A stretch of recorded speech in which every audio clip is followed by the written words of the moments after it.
Peace. Welcome to the show.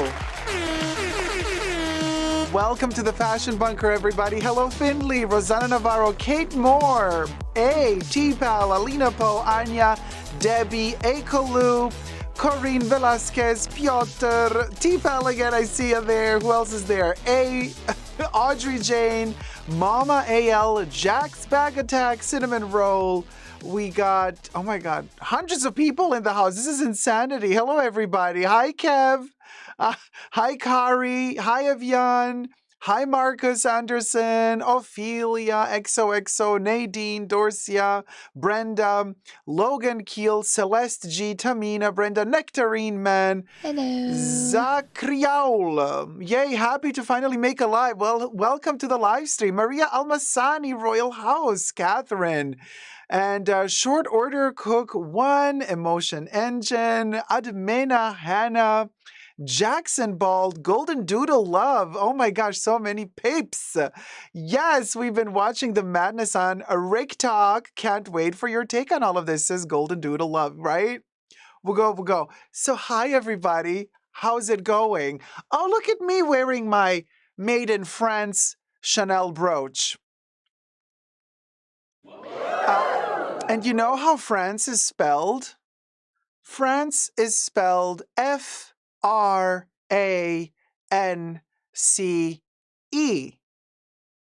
Some people on TikTok seem to not be capable of spelling and using their vocabulary, so they spell France as China.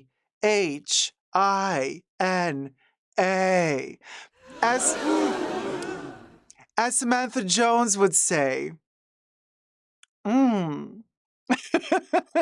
Mmm. So, we're going to have ourselves one heck of a show today.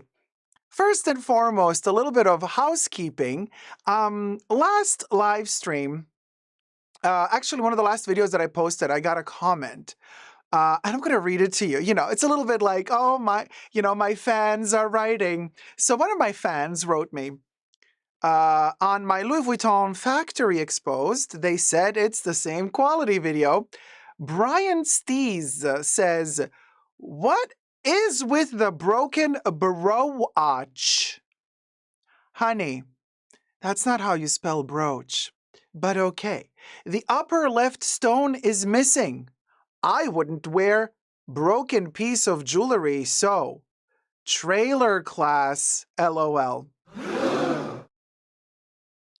Let's investigate the said brooch that this person claims is missing a stone, and I've been wearing it the entire last live stream.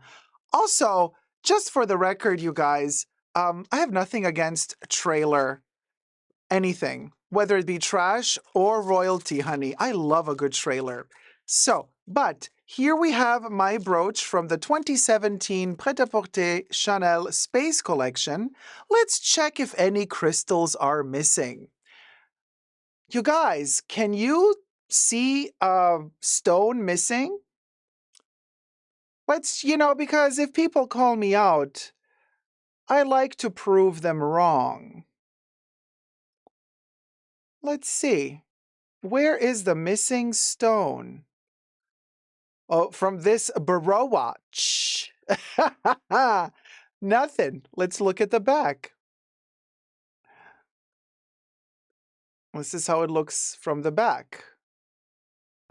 The main big 5 stones have that champagne gold backing to give them more reflection in the front. And the smaller 4 are transparent on both sides. They're not coated, so they shine slightly differently. That's done on purpose so that these external 4 have a little bit more demure vibe. And then the other 3. Evian says, the bro needs some glasses. Yes, I wrote an answer to the bro. Don't you worry. And this is how it looks from the side. Isn't it pretty? And this is a Maltese cross, typical for Chanel. It has that cross with the little spikes on the sides. So that's the brooch I wore last stream. So, no stones missing. But I did answer to this fella. I did answer to the fella. So what did I say? I said, get a good health insurance, babes. No stones missing on my brooch, but you might be missing an eye. Should we be worried about you? Hi, Smurfette. How's it going? Debbie says, it's my end, I'm sure. What did you reply? That's what sorry, I just read it. Debbie says, I can see chat, but D, you are on and off. Internet issues. Does anybody else have internet? Is this on my end? No, my internet is working, you guys. So he's missing an O, babes. Yes. The brooch. And then we have this one. This is from the Le 19 M 2021 Métier d'Art collection. Isn't that gorgeous? Both are from Goossens, or well, actually, yeah, Goossens. They want you to pronounce the S. Cheers. Oh, and by the way, Goossens is a very, very, very traditional French costume jewelry maker. They also do jewelry, but they're specialized usually mostly in brass, and then they coat the brass, or they dip the brass, or they plate the brass, or they tone the brass in 24 karat gold, which is what they did here as well. And they're also very, very famous for their natural crystals. Gorgeous, gorgeous quartz white quartzes. Sometimes they use rose quartz. And they create furniture, costume jewelry, decor for the house. And they've been around for a long, long time. Matter of fact, Coco Chanel worked with Robert Goussens back in the day when he was still alive, and his son took over, right? I think his son, or at this point, grandson, and they still have the company.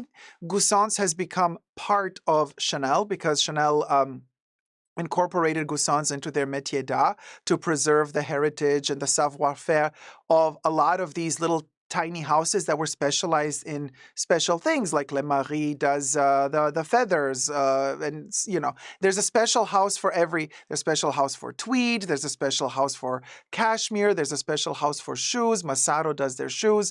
There's a special house for a particular type of costume jewelry, which would be Goussens. Then they also used to work with Gripois for mostly poured glass, beautiful colors and cabochons that Gripois used to make. So all of these houses are very, very small, and really were risking to lose their identity, also to kind of shut their shop for good in this rapid changing and evolving world where everything is quickly manufactured, fast fashion, everything has to move quicker and quicker and quicker and quicker and quicker.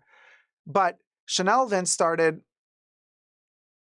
bit by bit, realizing, okay, we're going to lose these houses. We're going to lose these métiers, these little artisans that are specialized in one specific part of couture, or in particular, because France is the house of haute couture, of haute couture as well. So, and it is not easy. You might think, oh, well, whatever, it's just costume jewelry. It's not that easy to make, though. And they're using very, very, in particular when it comes to Goussens, they use very archaic techniques and technology to manufacture their costume jewelry, which nobody else uses today. Actually, if you were to open a business today in France, I think a lot of their practices of how they manufacture certain costume jewelry would not even be allowed. It's like if you still have it functioning and you're still using certain machines, you're allowed to. But if you're going to start anew, you're going to have to implement new techniques. So that's just a little bit of an introduction. But we're going to film a specific video today dedicated to the topic that everybody's been talking about, this whole TikTok situation, about the videos popping up from China that are, telling the world certain things about the bags, about the luxury bags. And we're going to touch base on all of that. Now, we got over 200 people watching, so it would be wonderful if you guys thumbed up the video. I would very much so appreciate it. Thank you guys so much for thumbing up and for subscribing. Subscribers come and go. It's kind of like YouTube is like it's like an ocean. We have the ebb and the tide, or ebb and flow. The ebb and, was it ebb and flow? Ebb and tide? Ebb and flood? You know what I mean. The hair is hairing. Your hair looks fabulous, beautiful and shiny. Thank you, Smurfette. Thank you. So, Dacob, do you love oranges? Your background frequently uses the color, so I was just wondering. I love a lot of colors. Actually, I love the entire palette of the rainbow. And matter of fact, my favorite furniture designer is Werner Panton. He used to say, actually, there should be an extra tax on just white and black colors for furnishing the house, because it's kind of easy and boring at the end of the day. But if you add colors into your home, like, there's so much beauty and energy and vitality in it.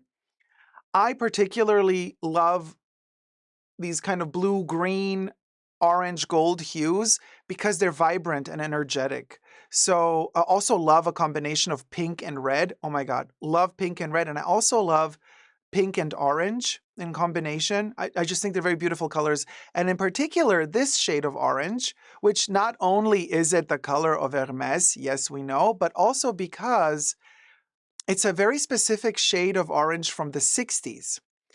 And we're talking late 60s, early 70s, which is the beginning of the space age era in design. And Werner Panton designed his Panton chair right around the late 60s, um, when space age was at its kind of forefront. Now, his first Panton chair was made out of material. Now I'm getting too specific. Anyway, Baidur is actually okay. Are we really going to do this geeky moment? So the famous Panton chair was made in a material called Baidur, Baydur, and believe it or not, developed by the pharmaceutical company Bayer from Germany. And they developed this very interesting material for furniture that was very robust and resistant. It doesn't crack and break so easily. Also,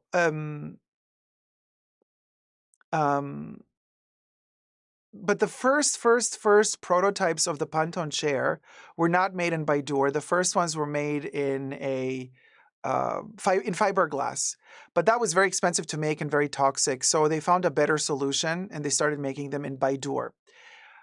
Gorgeous. Plus, I'm going to let you in on a little secret. Orange and blue are also very cinematic colors. A lot of directors use that color palette for their movies because it's soft on the eye, quite soothing. So, can't wait to see somebody copy that now, after you've heard. And breaking news, you guys, breaking news.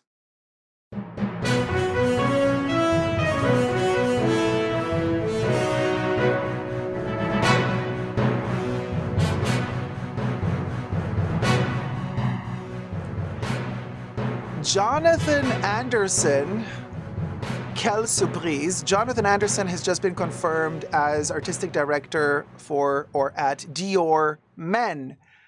So the Peanut Man left, and Anderson is now coming to Dior Men. So he left Loewe to go to Dior Men.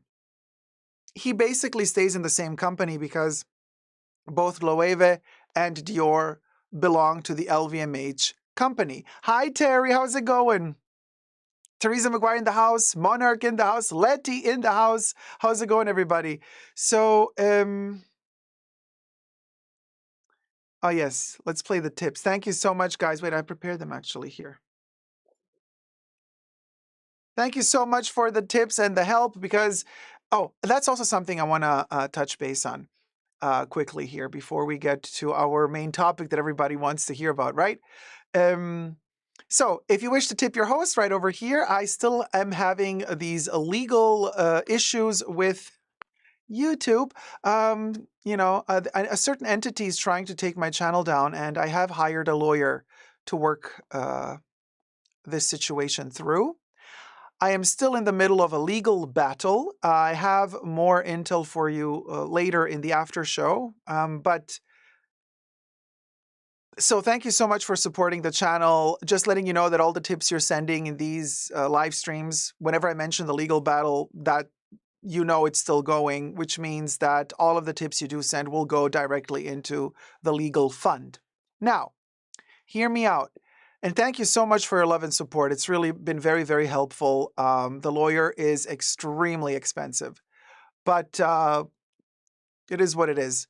I fight for my rights, okay? You can't take me down that easily. Now, here's the thing. Somebody, after I mentioned this in the prior live stream, I said thank you for all your support and for the legal fund, right? Tips. Somebody said, why don't you sell your Birkin to pay for the lawyer, huh? Let me explain to you where it's at. But first, Terry. Thank you so much, Terry. Thérèse Anqueguir donatait de $20.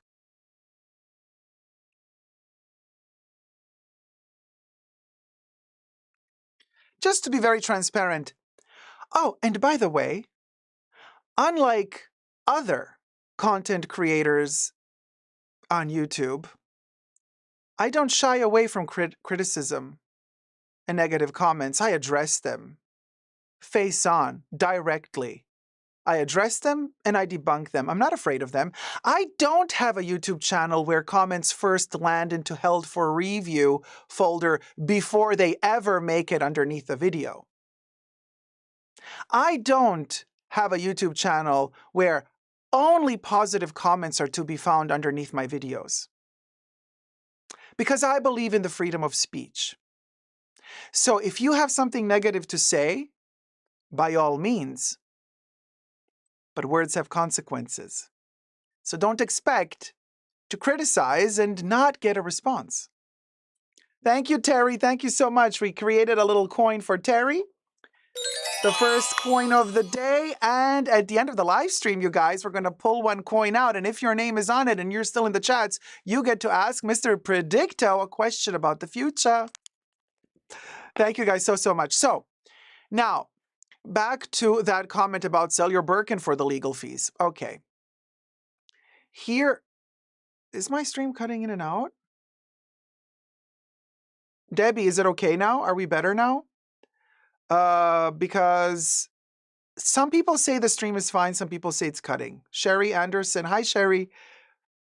Now,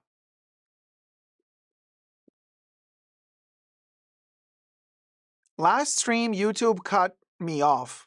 YouTube is a mess lately. No issues for me, says Grant. Thank you, Grant, for letting me know. Okay. Just to explain this to the people who are so rude and are like, why don't you sell your Birkin to pay the legal fees? Okay. I perform. This is my job. I analyze, I share my knowledge with you, and I learn from you as well. If you like the show, you can support the show by tipping. You don't have to. It's for free. Watching the show is for free. You're not going to see me sitting here spending 30 minutes trying to sell you a sponsorship. I don't do that. You guys are my sponsors. Even when I didn't have my legal battle a couple of months ago, the tipping jar was still there. The only difference between before my legal battle and now that I am in a legal battle, the tips before the legal battle would all go towards equipment for the fashion bunker, for my studio. Whether it be because a spotlight burned out and I have to buy a new spotlight, whether it be because I need a new cable, electricity cable, whether it be because I need new set of batteries for my microphone or a new microphone, or because I need a new tripod, or because I need a new cover for the table, or because I need to purchase new props to use during the live streams. That's what the tips were for until the legal battle. Now that the legal battle started, all I am doing is letting you guys know that now, whenever I do receive a tip from you, it's not going towards the fashion bunker preservation of the studio so that we can keep on filming. Right now, priority is the lawyer. So everything you send now goes to the lawyer instead of going towards, fixing the microphone, getting a new chair, which I also have to work on because the chair I have currently is terrible. Paying for bubbles. Bubbles is not for free, you guys. Just FYI. Every single background that I generate costs money. This doesn't come for free. I have to pay for every single background. And also, I prompt Bubbles. I say to Bubbles, okay, so let's do this type of aesthetic. I want a little background with a little bit of sea in the back, palm trees, blue skies, orange interior with a little bit of pink, this and that. And then Bubbles generates pictures, right? And then I tweak them. And every time you tweak a picture, you pay extra. So there's a lot going on behind the scenes. And I find it like not just rude, but really ignorant of some people to say, they think this is some form of privilege of like, oh, this is your hobby. You're like on YouTube, it's a little hobby. So like sell your bag if you have issues with, I'm like, girl, get an education, learn some respect, go back to your family, beg your mother for forgiveness and tell her to teach you some manners. Also, I am very much aware of the fact that we have a situation going on YouTube and luxury YouTube. You know, it's like every week when I do my little updates and I check out who's posting what video, I say, oh, well, keeping up, not with the Kardashians, but keeping up with the Housewives of Luxury YouTube. Now, you see, there's a big difference between who has the husband or they have their own jobs, and then they literally have as an extra little added hobby their YouTube channels, okay, where they get to do these little la-di-das. You can tell them, oh, it's just a hobby. It's just a hobby because they have their money coming in from their other jobs, from their hubbies, okay? So not here. This is not, you see, a lot of people compare. There's no comparison. There's no comparison. Also, might I remind you, this here is a community. And you help, okay, the streams to keep on going. And that's also a very, very big difference to a channel where, let's say, oh, let's let's do another $50,000 unboxing of 3 bags that I got this week. And then let's do another unboxing next week. And oh my God, you guys, I got so lucky. I got so lucky. They offered me. I'm so lucky, so lucky, so lucky that they offered me the bag that everybody wants. And I got it in this particular shade of barf. And the material is this shade of puke. And oh my God. And I mean, I know it was maybe a little bit expensive, but I deserve it. I deserve it. And actually,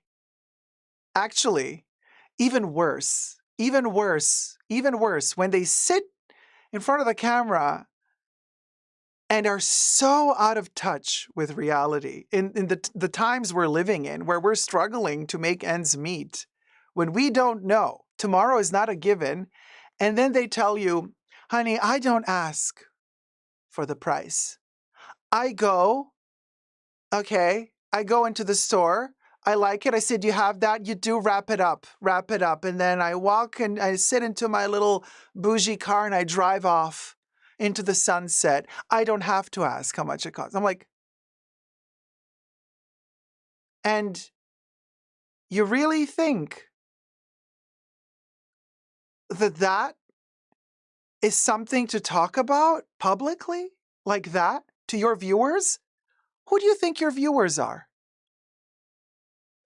Who do you think your viewers are? Do you think your viewers all have that amount of money that you do? That they're all going to understand you fully? Oh yeah, like of course I go to Chanel and I don't ask for the price. I just take it and go. You think your viewers have that type of money and you think they're going to understand? You think they're going to relate to you? Because most people cannot. Do you think you're maybe offending them by speaking the way you speak? Does that make you feel good? Does that give you some type of sensation that you are above it all, that you are better? You see, and then let me tell you something else. The actual quote that Coco Chanel is quoted to have said about luxury, the correct one, says that the opposite of luxury is not poverty. The opposite of luxury is vulgarity. Interesting, isn't it? And let me tell you something. Boy, oh boy, do we have vulgarity on this platform. Oof. T-Pal said, I heard that mess, then quickly clicked off. Yeah. Miss Ronnie says, I unsubscribed from almost all these heifers. There's only 3 of them I will watch now. I'm a heifer too. I have nothing against being a heifer. Okay? I love my round, cheruby, gorgeous people. So Oh, hi, Polyhesta. Hi, Latoya Andrews. Hi, Kofifi Maga. How's it going? Reminds me of that kid who I used to watch who lived in New York City and said he doesn't understand why people don't have multiple six-figure jobs in his luxury apartment paid for by his parents, LOL. I'm telling you. Now, A says, I mean, we learn from this channel, fashion is history, politics, and lifestyle. We also talk about celebrities, drama, etc. Dacob is a critical thinker. Thank you, A. Thank you very much. Akolu says, A, you nailed it. I 100% agree. Thank you, guys. Very, very kind of you. So that's why you can tip your host. Okay, and we're going to play the tips now. Thank you so much, Zach. Oh, thank you, Zach. Zach donatait de $15. So much love always, my dear. Thank you, Zachy. Zach. Oops, hold on. Okay, I saw there was more, right? We're coming in. Okay, let me prepare the marker. And also, to be very clear, this is all very important. You guys are my viewers and my community, so you come to watch the live streams, so you get more intel than actually the viewers that just tune in to watch the posted videos. By this, I'm saying that this particular live stream, all of these tidbits of information that I've been giving you since the moment when the live stream began are important breadcrumbs of information for you to utilize to decipher and understand what I'm about to say in the video that we will film about the China luxury bag scandal. But the person who will be watching, or the people that will be watching the video on its own later on, they're not going to get the full picture. And there's a reason why I don't add all of this information in that video, or one of the reasons why I will not be adding all of this information to that video is because there's a lot of information to add, and people don't have an attention span to sit there for 2 hours and watch a video about this. This is a topic for the live stream. So it will be quite condensed once I do deliver my opinion on this whole situation with China. And some people are not going to like what I have to say. But that's okay. Also, please bear in mind, when we start filming the topic, I really, in the chats, no talk about anything bad about, Okay. Let me finish this. No talk about, the P word. Ayla donatait de Thank you, Ayla. $15. Sending you positivity from London. Aw, thank you, Ayla. And thank you so much to Londres. Ayla. Thank you, sweetie. Yeah, we can play them as I'm talking. So, just to be very clear, because YouTube is very strict with their community guidelines at the moment, we cannot talk about everything. We cannot say stuff explicitly. But if you listen and read between the lines, I say everything. I just don't use the words that we're maybe used to hearing everywhere else. So just bear that in mind. And keep it very polite in the live chats when I talk about this topic, because it is a very touchy subject. And I'm trying to be as respectful as possible to every party, as respectful as possible to the entire spectrum that this particular topic involves. Just bear that in mind, okay, when we start the actual topic. So there's more tips. I know we can play them. Oh, too much background. Sorry. Smurfette, thank you so much, sweetie. Smurfette74 donatait de $15. Keep fighting the good fight. Love you, cœur. Oh, thank you. Thank you so much, Smurfette. There you are. Sorry, it's hard to see, but you're there. I can read it. Which means that if I pull out your name, I will know exactly that it's your name at the end of the show.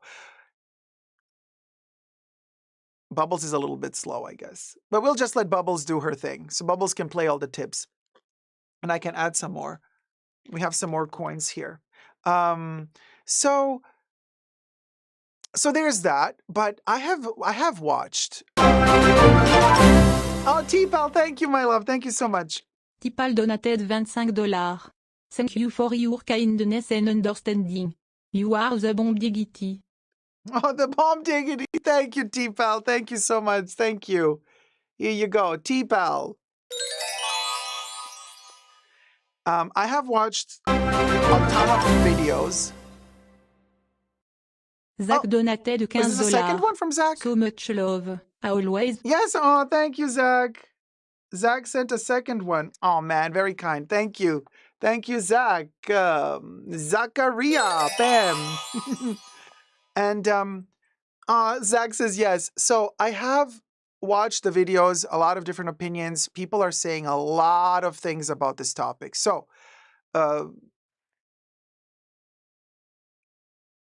unfortunately, many have gotten it wrong. But we're gonna talk about it. We're gonna talk about it. Yeah.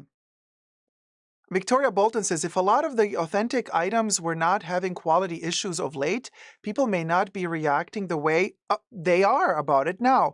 That's why it all sounds believable. Victoria, that is a wonderful comment.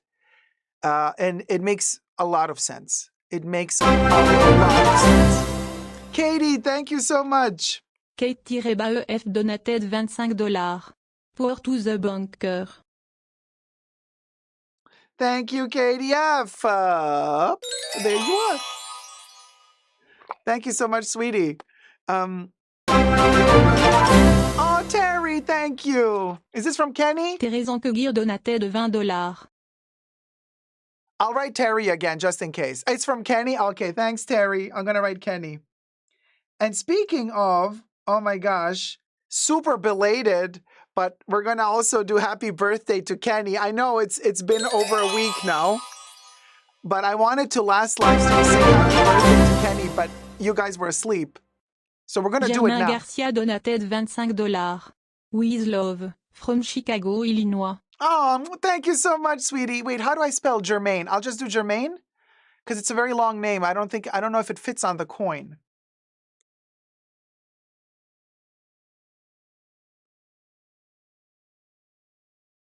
Yeah, Jermaine Garcia. Okay, Jermaine. I'll put a G. And then we're gonna know that it's Jermaine Garcia. There you go. Thank you so much, Jermaine Garcia. Thank you. Anna. Thank you, Anna. Anna donated $15. Dear Dacob, if one person in the world deserves a Birkin, it's you. You give us so much joy and entertainment and some light in our darkest hours. I'll continue to support you as much as I can, and I'm sure and I'm sure everyone else here will do the same. Love and hugs. Thank you so much. Thank you, Anna. Here you go. We got a coin for Anna. Thank you so much. Thank you. Beautiful text. And somebody said the other day, oh my God, you had such short hair. This was a wiglet, actually. Long hair, I would just put a little wiglet on top. Surprise, surprise. Just a bit of fun. Joe and Carrie donated Joe $15. and Carrie, thank you. Keep telling the truth. Thank you, Joe and Carrie. Thank you so much.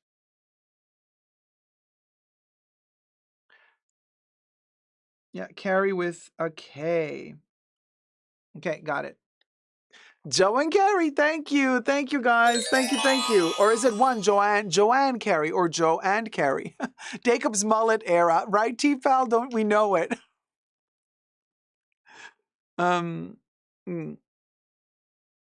Yes, short hair would give me volume, yeah.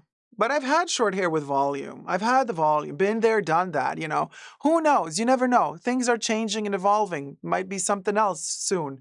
You never know.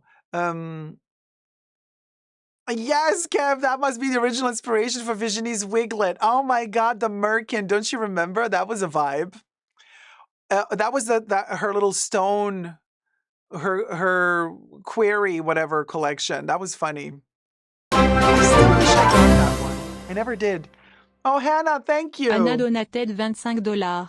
For Elwood then to keep bubbles willing to come to work. Thank you so much, sweetie. Thank you, Hannah. Hannah with an H. Thank you. T-Pal says Dacob says perfect. Oh man, thank you so much. And Maggie, thank you for subscribing. No, thank you guys. Oh, Han Solo, thank you. Antiré-Basolo 2001 donated de $15. There's only one OG Dacob. Thank you for everything. You deserve all the respect and love. Keep going. Thank you, Han Solo. Gotcha. In our golden shrine, you guys. So, just to explain how it works with the lawyer, I am paying the lawyer by the hour. And actually, the lawyer calculates every single minute. Okay? And it's like really scary. Right now, we are up to 4 hours that I have to pay the lawyer. And every hour is super expensive, like extremely expensive. I mean, we're talking.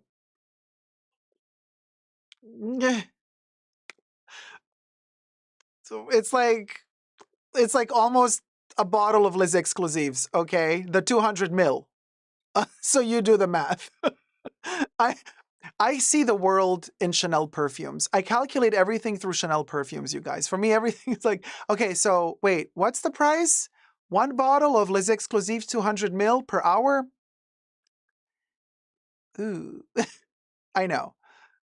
So anyway, I unfortunately, because of the legal situation, I cannot share with you just yet what is going on. But if the outcome is good, then I will be able to share. But I am being silenced. In short, I'm being silenced. There is an entity that is trying to take my channel down. And so I am legally fighting back against that. So that's what's happening right now. I can tell you this much. Yes, Marcus, the minutes. I know. It's sickening. Painful. Karen says, don't change your hair. Oh, thank you. I know, Corinne, it's really, really messy. I'm sorry you're going through that. Yeah, Corinne, it's like, ugh. And it's very stressful because every day you're like, okay, oh, do I check my emails today? Has anybody written? You know, like you get the updates, then they ask for more paperwork, then you gotta send it off. You know what I mean? You gotta read through things. You gotta keep the communication going. You know, they ask for receipts, evidence. It's scary stuff. Anyway. Oh, Jackie says, I do that with bags. Like, how many bags is this vacation? Yeah, right? Oh man, Maria Almasani Royal House. That's so sweet. Dacob is how I imagined a modern French musketeer, D'Artagnan. Oh, that's very romantic. Tori Lane says, no one takes us down. Period, baby. Corinne says, fingers crossed it is going to be good for you. Yes. Fingers crossed, you guys. Germain says, I can help get you a new chair from Costco if that helps. Oh, Germain, thank you so much, sweetie. You know what my problem is, you guys? I've been testing out chairs and looking for chairs like, look, I can get an affordable chair. I can get a chair for $20, $30. Like it's not about, you know what I mean? Like I don't need a $500 chair. I can get a really affordable chair. But my problem is they're not comfortable. Like I'm looking for a specific type of chair and I'll only know when I sit on it and I, you know, it's so difficult.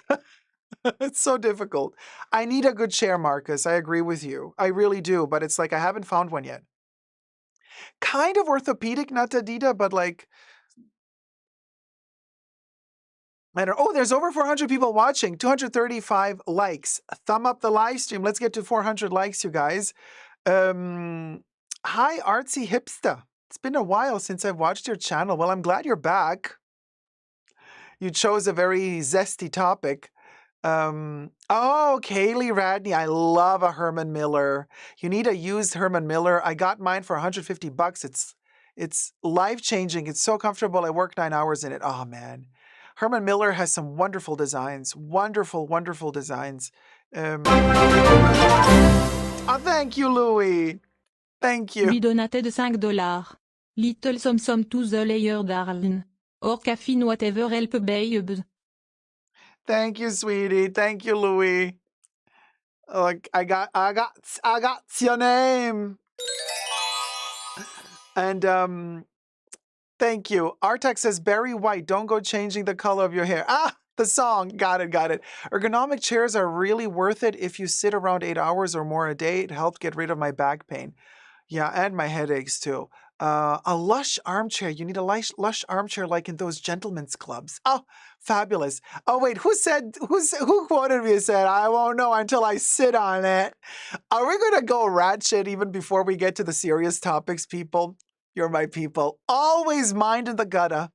Always mind in the gutter. Oh, foodie on the go. Love you, Dacob. Love you too, sweetie. Celeste G says, I work from home and bought 3 desk chairs in the past year. Hated them all. I'm telling you, Celeste, it's really about feeling it, you know? Because then sometimes it works, sometimes it doesn't work. You know, yeah, I am, Marcus. I'm sitting down for quite some time and the streams need something comfy. True. I really do. But I can't have a high chair, like a gamer chair. Good morning, Raynette. IOGG, hi, checking in. Been waiting for you to cover the China topic. We're going to do it today. Erendira, how's it going, sweetie? Buenos dias, bom dia, my first live. Hello, sweetie. Welcome to the live stream. Welcome to the Fashion Bunker. I can't have a back high chair like the streamer gamer chairs because I really don't like when you see the back. I want a little bit of elegance. I mean, you see a little bit of the back here, but like not those big things because I just want to see these backgrounds if possible. But anyway. Track and Trace. Oh, Track thank you so much, de sweetie. $15. Your knowledge and wit are unmatched. Thank you. Oh, thank you, Track and Trace. Thank you. Thank you. Hold on. Okay. Track and Trace. Wait, hold on. Let me do this. The E. Okay. Got it. Track and Trace. Oh. Gotcha. Okay. Terry. Okay, Terry. Kenny's getting giddy. Kenny's excited about Bubbles singing happy birthday. All right, Terry. Kenny, are you ready? It's a belated birthday, but nevertheless, happy birthday, Kenny. Hit it, Bubbles. Happy birthday to you. Happy birthday to you. Happy birthday, I'm living ferret. Happy birthday to you. Happy birthday, Kenny. Mwah. Louis. Yes, Polyhesta, your tip went through. I played it. And we put the coin in here, Louis. Yes. Hi, Corey. How's it going? Marcus says, like, are you thinking office chair? Yeah, with a lower back, though. Oh, he said thank you. Oh, thank you, Kenny, for always being so loving and supportive. Thank you. And so, I mean, it's a little bit complicated. I need a chair that actually has something that's a little bit higher on this sense. I can lean on it if I need to, but then I can also push it away so that I can pull my arm down instead of having these sides poking out. So I always look like this because anyway, it's complicated. I need a chair that has I would need somebody to actually build a chair for me, like to have the exact size and shape that I need for the live streams. But anyway. Don't worry. We'll get it sorted. It's going to take some time, but we'll get it sorted. Stadium chair is what they use for bench seats. Oh. Yeah. Stadium chair is maybe a little bit uncomfy. I don't know. I can think about it. So, all right. Let's do this. Oh, Katy Perry in space. Sure, we can talk about Katy Perry quickly before we get to our topic. So, Katy Perry in space, I have seen so many different memes about this. My favorite one, Mahora sent me, I think, saying, wait, how did the meme go? It said, oh yeah, so the girls went to space and they were in space for like 10 minutes. And then somebody said, did Katy Perry sing in space? And then they answered, yeah, she did sing in space. And then somebody replied, oh, that's why they were in space only 10 minutes. That's why they returned so fast. So there was that. But also, there's this whole conspiracy theory right now. Have you seen they when they landed the tip, just the tip, the rest of the body was detached, and when all the girls were in the tip. So when they landed in the tip, the cameras were filming them, and they just opened the door, and then you could see the lady that's outside of the tip saying, close the door, because we need Bezos to open the door. So then they close the door again, and then they fake like Bezos is going to decompress the tip and going to open the door for the first time and going to let the girls out. And so that was all caught on camera. It was so embarrassing and cringe. By the way, everything I say in this live stream is for entertainment purposes only, not rooted in truths or facts. Everything's alleged and just my opinion. So anyway, Bezos then opens the door and the girls go, hey, oh my girl. Talk about being out of touch. You see, similarly to the conversation that we had earlier on in the stream when I was talking about the Housewives of Luxury YouTube, I think the Katy Perry situation was also very much out of touch. I mean, she sat for an interview. I mean, first of all, she came down from space and she came down, but she did not come down. I mean, her first interview, it was like, is this woman high? What's wrong with her? She's like, I love everything. I know what love is. And then in the interview later on a podium, she said, you don't know what love is until you go to space. And they said that this trip was to empower women. And of course, she got backlash. All the women were commenting saying, oh, thanks, Katy Perry. So basically, you're telling all the rest of us peasants that are never going to go into space that we will never know love. I mean, she's so out of touch. So out of touch. Kofifi says she's been into ETs for years.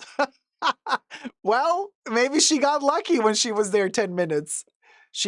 Oh my gosh, could you imagine if Katy Perry came back from space pregnant with an extraterrestrial? She's also clairvoyant, and maybe that's why she was singing the song, because she foresaw her child, you know.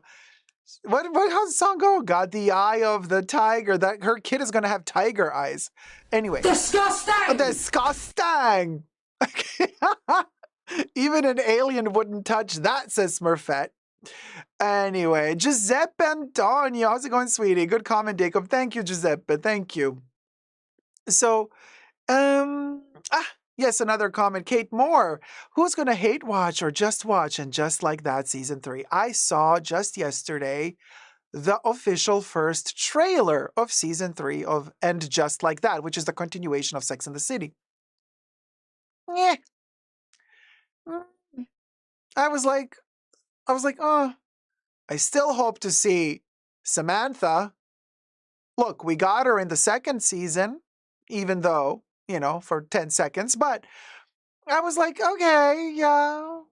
I was like, oh, look, I think the girls shot the show last year, different times.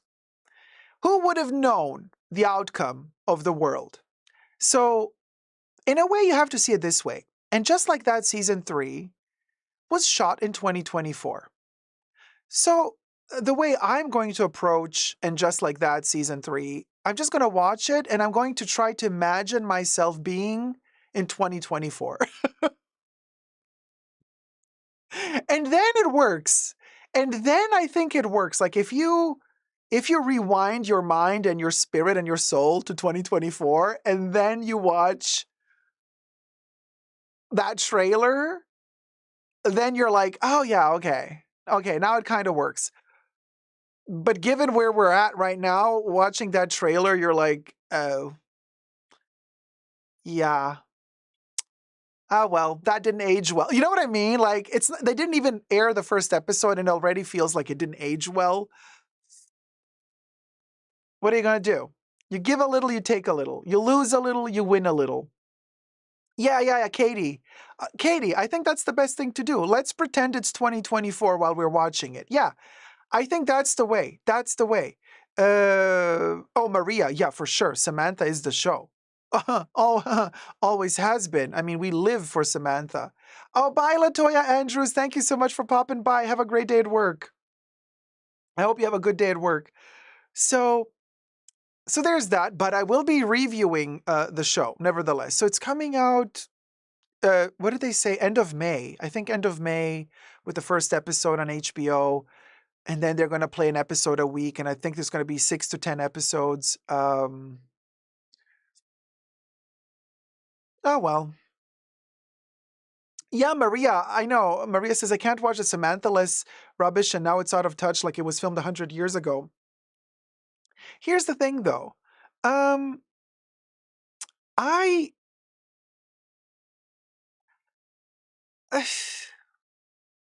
okay with it being a little bit cringe.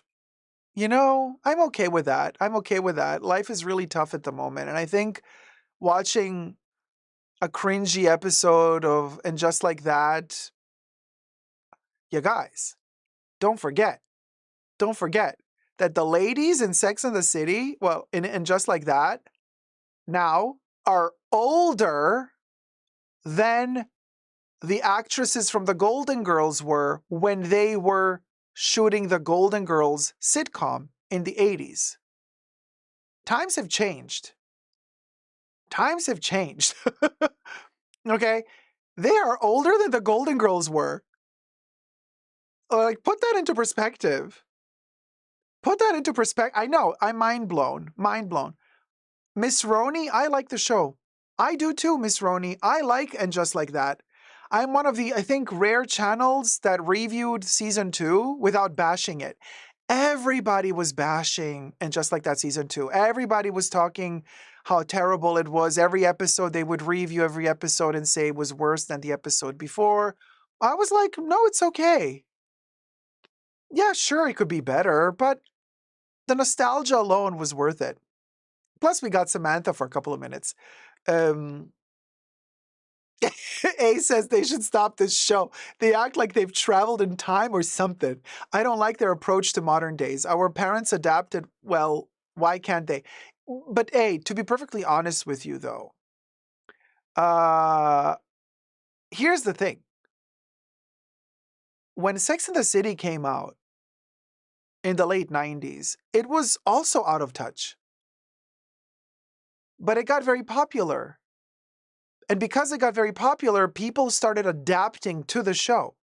People started behaving like they were characters from the show. You know, oh, are you a Carrie? Are you a Charlotte? Are you this or you that? But like writing a little tiny sex column in a magazine, in a newspaper does not let you purchase such expensive shoes and bags and clothes every day.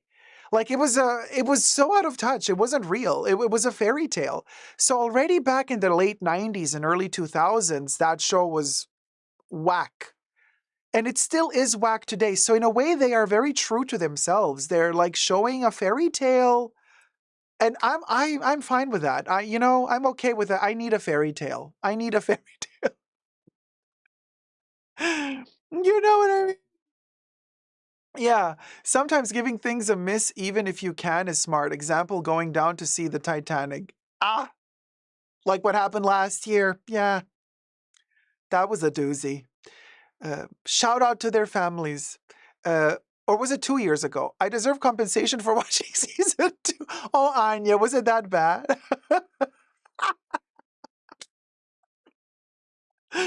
Oh, man.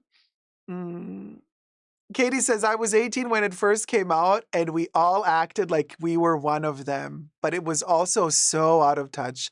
It was, and it was cringe, but it was dreamy. I mean, look, you guys, still to this day, if I'm like browsing on the TV, or if it's, I don't know, some streaming site or whatever, and an episode of Sex and the City pops up, I watch it. Like, I never pass on. Like, if there is an episode of Sex and the City somewhere, I will watch it. I don't care how cringe it is. It's part of my past. It is, it's okay. And I'm glad the girls are still there. I'm sad that they're fighting with each other. I wish that they would make peace. But I'm glad that the girls are there. I'm glad to see my Charlotte, my Miranda, my Carrie. I love them. So what if they're cringe? So what? We're all cringe. We all have our cringe moments. Let them be cringe. Yeah, the salary did not match the spending, Kim. Definitely not. So, yeah, there you go. And the fashion, I'm blessed. Yeah, the fashion was fabulous. Fun. Some of it didn't age well. Oof. But some of it aged really well. There you go. The only thing I miss about shows from the 2000s is the fashion and the glow-ups. We need shows like these nowadays. Definitely. Um, um,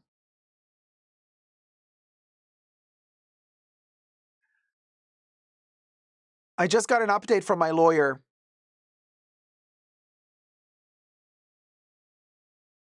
Okay. Oof. Boy, it's moving into round 2, basically. I got confirmation that we are now on the next level. Oh my God. Ooh, cha. Hold on, let me lift a fan for this. I just sweated through this. Okay.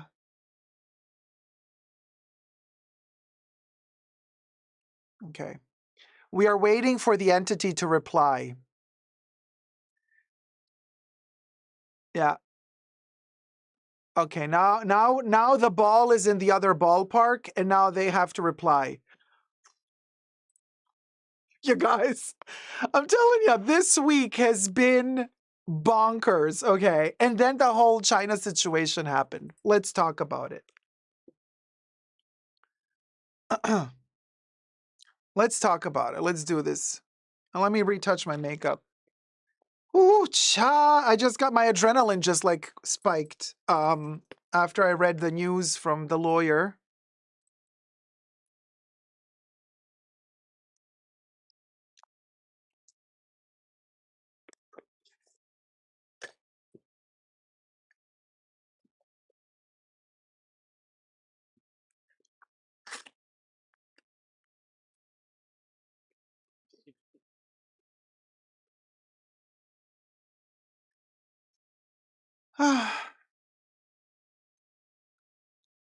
No, I'm not waiting for the worst.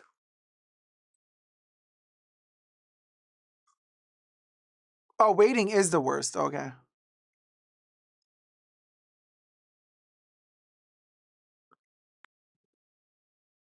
All right.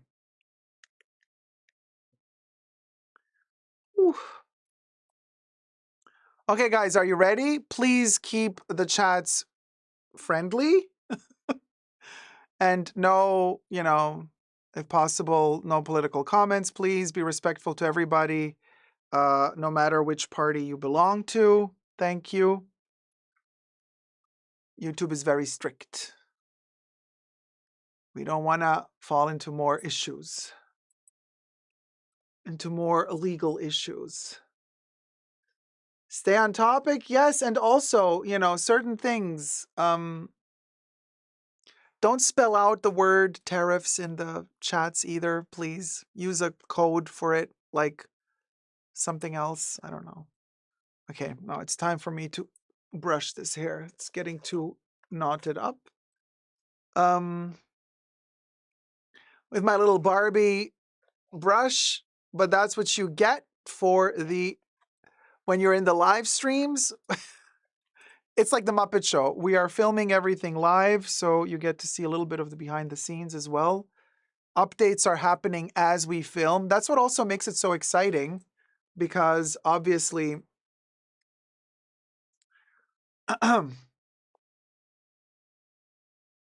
my hair is like out of control. It's so long at this point. Okay, doesn't matter. This thing will appear and disappear. Okay. Here goes.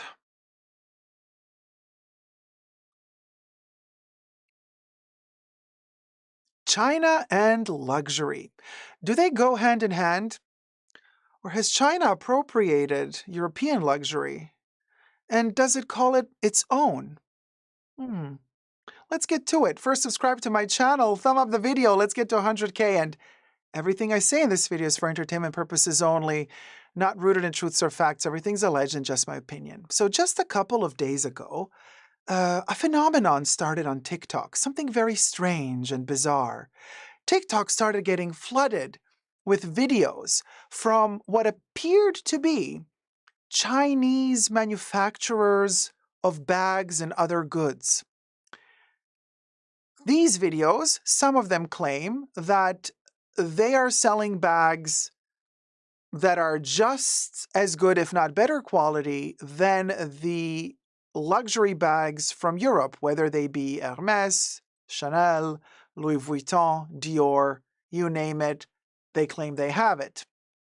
Some of those videos were a little bit more specific about, well, the fact that they're selling the same type of product as the luxury brands from Europe are, just for much cheaper, while other videos would claim that they actually make the bags for the luxury brands in Europe, and then they send them off for Europe to put the final stamps, the final seal of approval, quality check, and logo, as well as the Made in Italy, Made in France, Made in Spain stamps, what have you.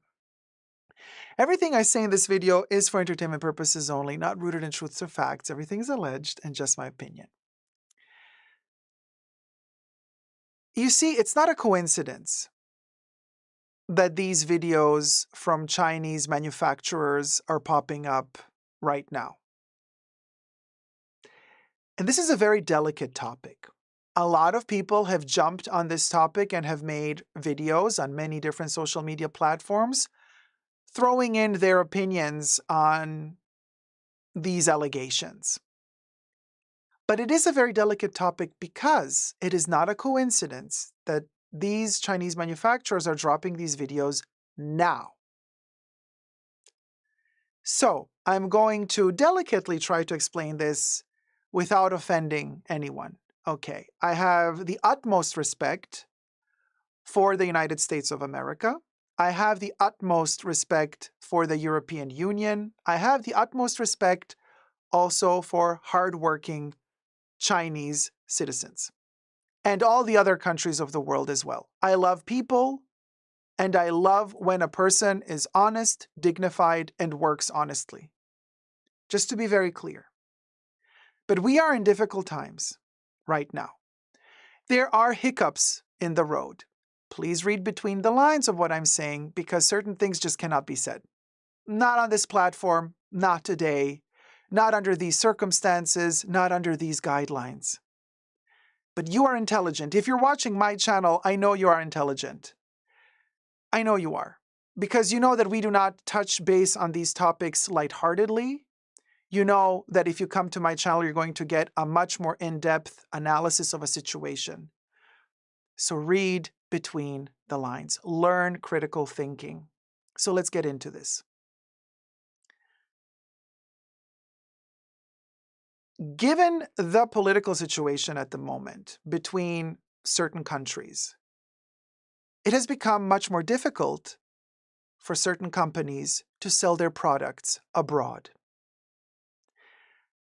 Now, while in the past years, it was much more easy to order, if somebody wanted to, order a dupe of a certain bag style, or in some cases, also some people would order the replica or the fake, which I do not condone.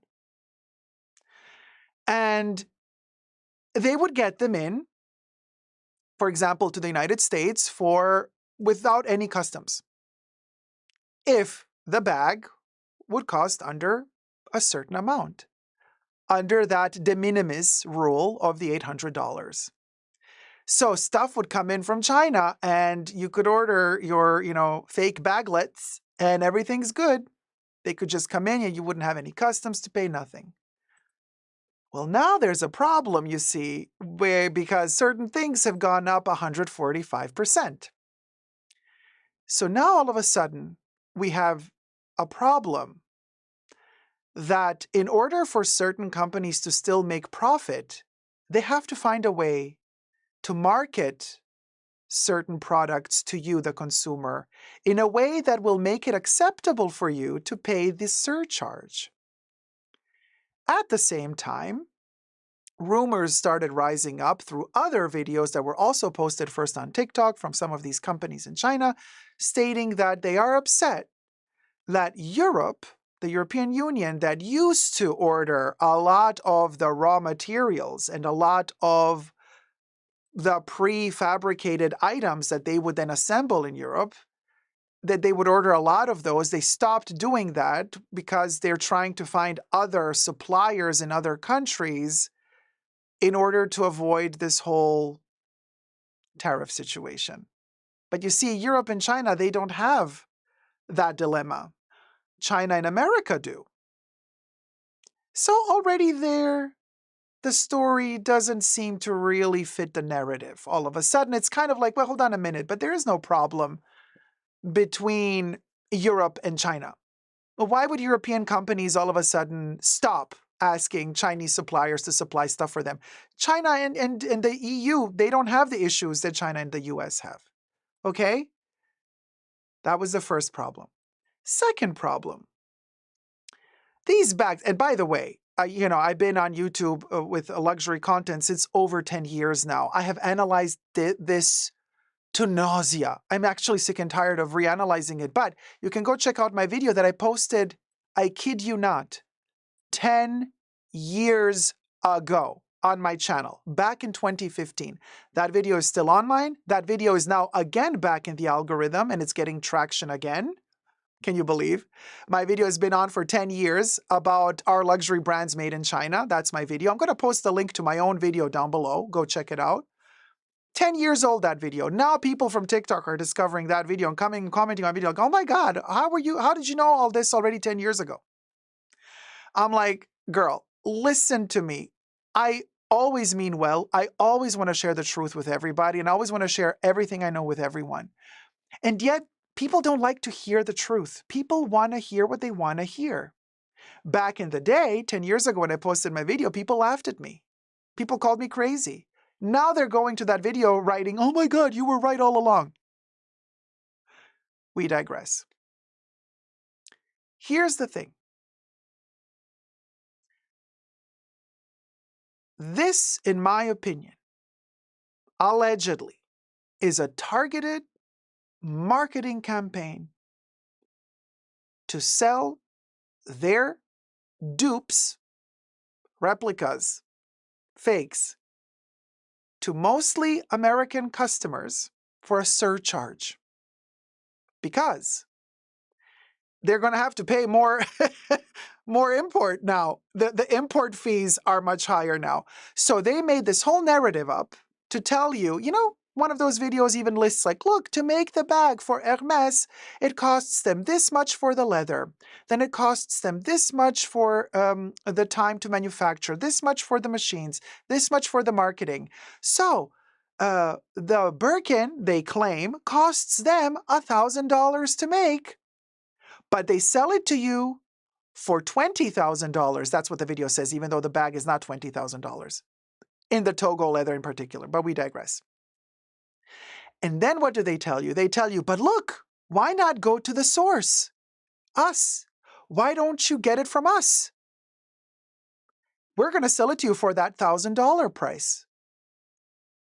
The bag that just a year ago you used to sell for $500? Now you found a new little scheme to make the customers feel like, oh my God, this is a steal of a deal. Yeah. Of course, I prefer to spend $1,000 for this bag than $20,000. Yeah, hold on a minute. But the bag was $500 last year from your same supplier. Allegedly. So what is going on here? Methinks somebody's trying to mess up a little bit the U.S. customer. And that is not fair. I don't think that's fair. Now, in commerce and in capitalism, everything is fair. It's about supply and demand. By this, what do I mean? I mean, if the manufacturer from China wishes to charge you $10,000 for a bag and you want to pay that money, that's fair. You know what I mean? Like you're ready to spend that amount of money. They want that amount of money from you. You want to pay it. That's all good. I don't have a problem with that. I have a problem with lying. I have a problem when people start lying. Now, where's the lie? The lie is that, and we're going to have to also talk about the differentiation between higher-end luxury brands from Europe and that mid-tier luxury brands from Europe, and then the lower tier. There's a lot of different tiers here. And you have to understand luxury fashion if you really want to get into the nitty-gritty. When it comes to Hermès, Chanel, Dior, Louis Vuitton, like especially Hermès that sits at the pinnacle of luxury bags,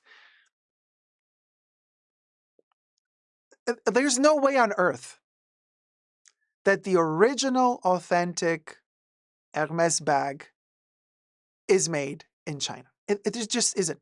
Now, hold your horses.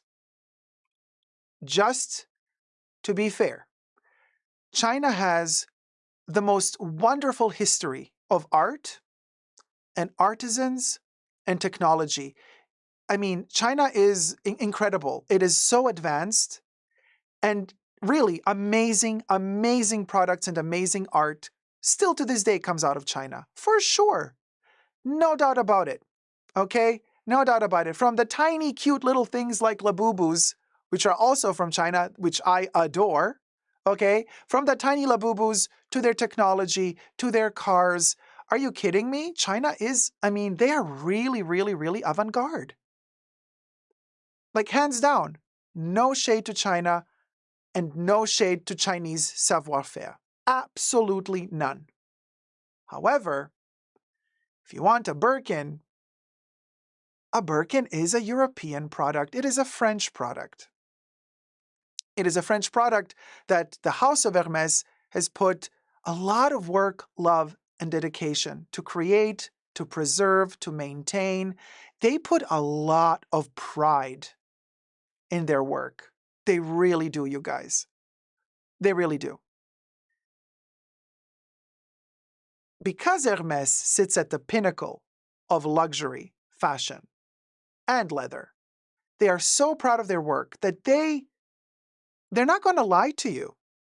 Look, you want an example? They specialize in certain items according to the heritage of the item.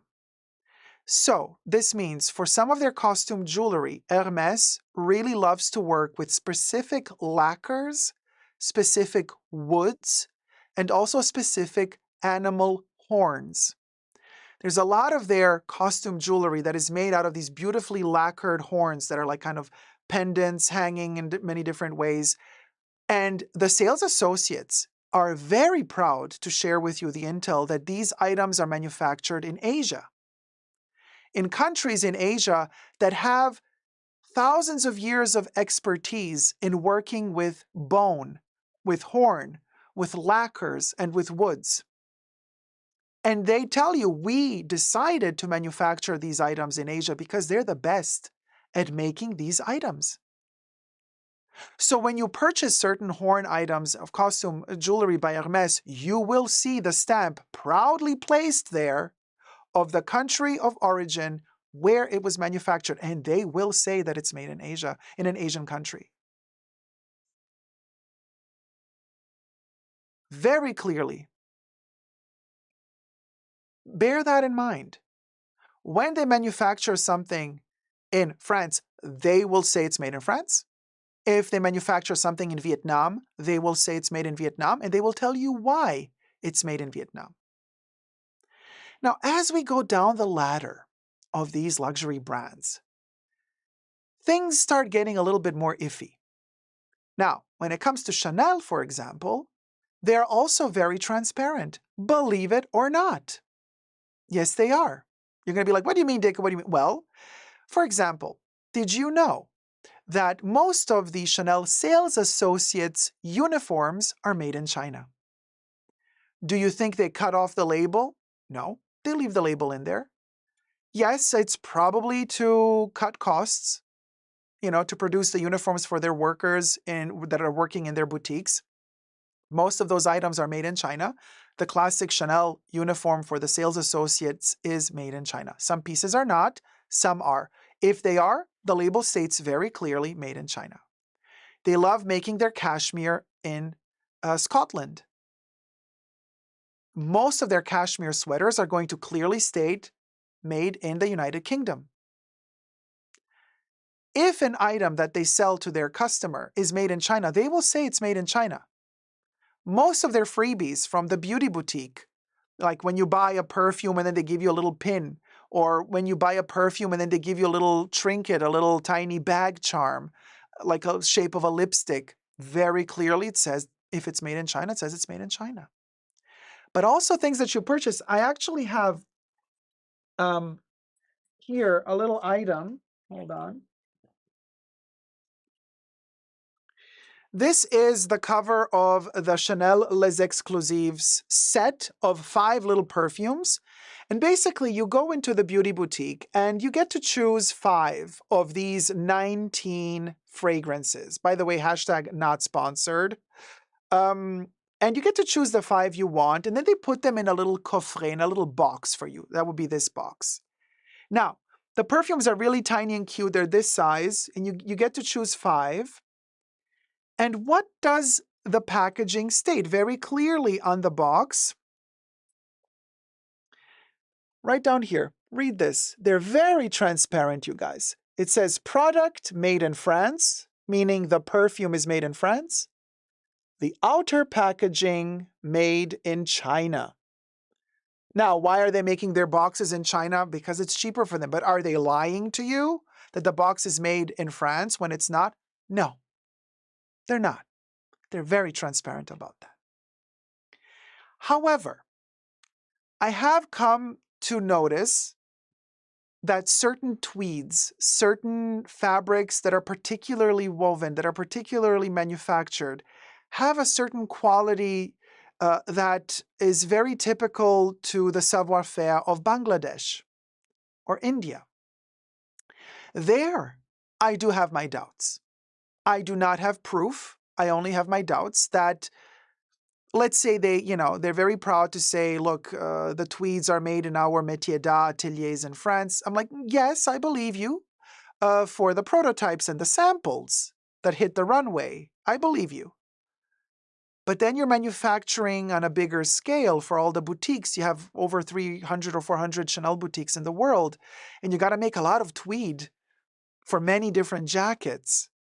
And particular types of tweeds with particular colors are very specific to certain countries. Like, Bangladesh is very, very good at that. So I have my doubts, if a certain tweed is coming from Bangladesh instead of being woven in France. Allegedly, I have no proof of that. It's just my, that's how far I would push it. In other words, what I'm saying here, let's go a little bit lower down the ladder. Chanel also has its own factories. Outside of Paris, it has a leather factory and a bag factory, but also they subsidize the stuff. So they also make bags and shoes in Italy.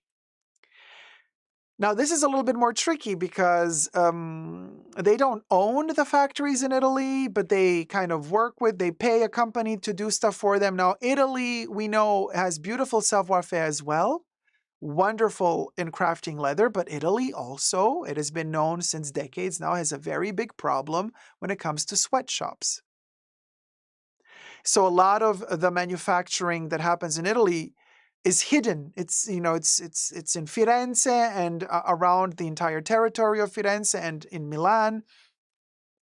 And what happens is that in the sweatshops, things are manufactured under terrible conditions. The workers are usually illegally in Italy. Most of them are Asian. Some of them are Chinese. So some people are saying, well, it's the same as if it were made in China. Well, technically no, because it is made on the soil of Italy, but by Chinese hands. Now, there's no proof if Chanel is doing that or not, but a lot of these factories have been busted in the past. A lot have been busted in the past.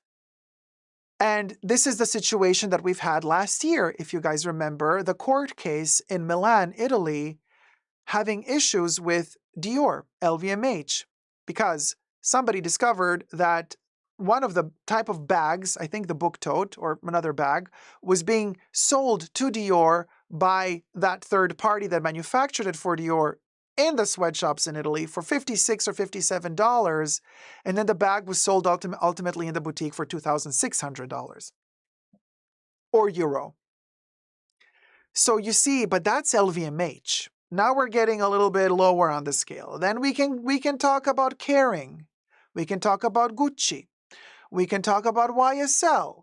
Then we can take it a notch lower. It gets dirtier and dirtier the lower the tier of the brand is. And it gets dirtier and dirtier the more the brands become greedy for money. The second you start optimizing profits, the second you have a publicly available company on the stock market, the second you have shareholders, that's the moment where quality starts trickling down. Unless you are not very, very, very, very clever and very, very proud of your heritage like Hermès is, because Hermès, they are on the stock market, but they have maintained their quality and they have maintained a slow and steady production. They do not overproduce. They don't do 10 collections a year like Chanel started doing. But Chanel has an advantage. Chanel is a privately owned company, meaning it doesn't have to answer to any shareholders, meaning it doesn't have to prove any numbers to anybody. It has its owners, and their owners are the Wertheimer brothers, and that's it. They don't have to prove anything to any stockholders or shareholders, which means with Chanel, we have ups and downs. We have periods when they need more money or when they want more money, and periods when they are more chill with their money. And I've experienced this firsthand being a Chanel collector for many, many, many decades now. There are moments in time where some of their products, the quality, just in my humble opinion, for my standards, is not there. But then there are times where their quality is wonderful. And then there's also those times when you gotta be clever and you have to know, from this collection, you know what's really good from this collection? The costume jewelry. But don't buy the shoes. But then the next collection, their leather is really good in that collection. But don't maybe buy the silk. You gotta know, you gotta feel it out. It's almost like the batches that arrive, sometimes they're produced perfectly, sometimes, not so much so. That's my experience with Chanel, and it is just my opinion. However, I do love the brand. Just to be very clear, Chanel. Don't come for me. But then with LVMH, there things get a little bit iffy because LVMH also officially stated they actually do have their own factory. Is it in Romania or in Hungary? I think in Romania. Now, technically, it's kind of in the European Union, and the shoes are almost fully manufactured in Romania, but then shipped over to their Italian factory to finalize the production, and then the shoes are claimed to be made in Italy. But still, LVMH claims to maintain that particular factory, that it's its own factory, so they kind of have it under their own control. LVMH is a little bit problematic, as maybe you have not seen, but you can check out the video that I posted just a couple of days ago about the Louis Vuitton LVMH factory in Texas and the issues that they're having with, allegedly, as reported by several news outlets, that 40% of the products that they manufacture in that factory, they have to kind of dispose of because it doesn't pass quality control. There are issues. Luxury fashion is a very complicated, complex colossus, especially when it comes to luxury bags. Okay, we're not even going to touch on watches, cars, because that's a whole other can of worms. Okay, we're just sticking to what has happened now with the TikTok videos, with the bags. They're claiming they're making the leather bags in China for the actual brands in Europe, and they're now outing them. It is a very complicated market, the luxury market. the pricing is also complicated. Certain brands have worked for decades, centuries even, to build up their reputation. They have earned those price tags because they have been around and they have struggled and fought for their position in the luxury field for decades. And that costs money. That costs money. That costs a lot of money. So imagine being somebody, and you know, China has very loosey-goosey copyright laws. Being some company in China saying, oh yeah, the Birkin, okay, let's copy that. I'm like, well, hold on a minute. Hermes has been working on that bag. And well, the Birkin is from the 80s. It's not that old, but the Birkin is inspired by the Huck, which is a little bit older. And then we know that Hermes has been around for also over a century now. They have been working on their prestige and their heritage for 100 years. And now somebody comes along and says, oh, I like this design. Let me snatch it. Let me copy it. Let me take what you have been working on for over 100 years and let me then, you know, sell it at a lower quality, you know, for much less money. To people who maybe cannot afford the real deal. And that's, you know, hey, to each their own. But what I don't like is when they start claiming that that's the authentic bag, because it's not. You can believe whatever you want, for sure. It's a free world, last I checked. But you're free to believe whatever you like. Now, and if they claim that they are from China, the TikTok videos, if they claim that they are the original manufacturer, well, guess what? Even if they were, they aren't anymore. Because no brands would want to work with them now after this expose.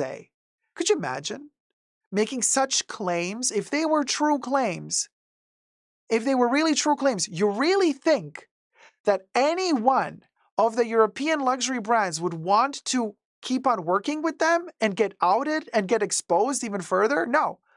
It's like chopping your own feet off. It's like saying, like, you know what I mean? It's like spitting in the plate you're eating from. And literally saying, okay, well, we're never going to have them as customers again. Also, why would they go against the European brands they work with? The brands would make sure those factories get shut down. It all does not add up. Replicas have been around since forever, you guys. Replicas have been around even before China developed their own factories. Let me tell you a little story. When Coco Chanel was still alive, back in the 50s and 60s, there's this really lovely book I recommend you to read. It is a book co-written by Coco Chanel and Paul Morand called The Allure of Chanel. In one of the chapters of the book, she describes this going to through the streets of Paris, on the market, through the markets on the streets, not the supermarket, but just like street markets. And she claims that she saw an imitation of one of her jackets, tallures, and a bag. And the people asked, oh my God, were you in shock? Were you appalled? Were you upset? She's like, no, I was thrilled. I ran to them and I said, oh, my little Chanels. And they asked her, why were you happy that somebody was copying you? She said, because once my designs make it onto the streets for regular people, everybody to afford them, that means that I am no longer fashion. I have become rooted into the culture of this nation. Now I am an icon because everybody wants Chanel. I am no longer fashion. Now I am style. Interesting. And this was when, back in France. So who was copying her bags and her clothes in the 50s and in the 60s? It was probably somebody who had a little manufacturing business going on in France, outside of Paris somewhere. So, you know what I mean? Back in the day, the copies of Chanel bags were probably also made in France. Now things have gotten more fast and quick, and now things are produced by the gazillions in China. So there's a different way of copying things. But what I want to say is, this is not a problem that exists just today. Oh, like now we're discovering that fakes exist. They've existed all this time, but don't get fooled. Those are not authentic bags that they're trying to sell you in these videos. When they're sending you the link, to buy these things or the WhatsApp numbers to call them up, just be careful. They're not authentic. I'm not saying they're worse quality. I'm not saying they're worse quality. And I'm not saying, look, you know how it is. The law is very different from morals. What is legal and what is illegal is not always moral or amoral. Just to be very clear. From a legal standpoint, I do not condone replicas or fakes. Okay. From a moral standpoint, I don't judge. From a moral standpoint, I don't judge. If you want to buy the replica or the fake, that's on you. But I just don't want you to get tricked into believing that you're buying an authentic product from these companies from China when they claim that they're selling you an authentic Birkin, an authentic Chanel bag, an authentic Dior bag. You do you. You want to buy the replica, get the replica, but don't let them trick you into spending more money for it because they claim that it's real. If it's a replica, okay, fine. But then charge me a fair price. You know what I'm saying? I'm not saying they're worse quality, okay? But I can tell the difference. The way they are made, the way they smell, the material they use inside. It's very, very particular.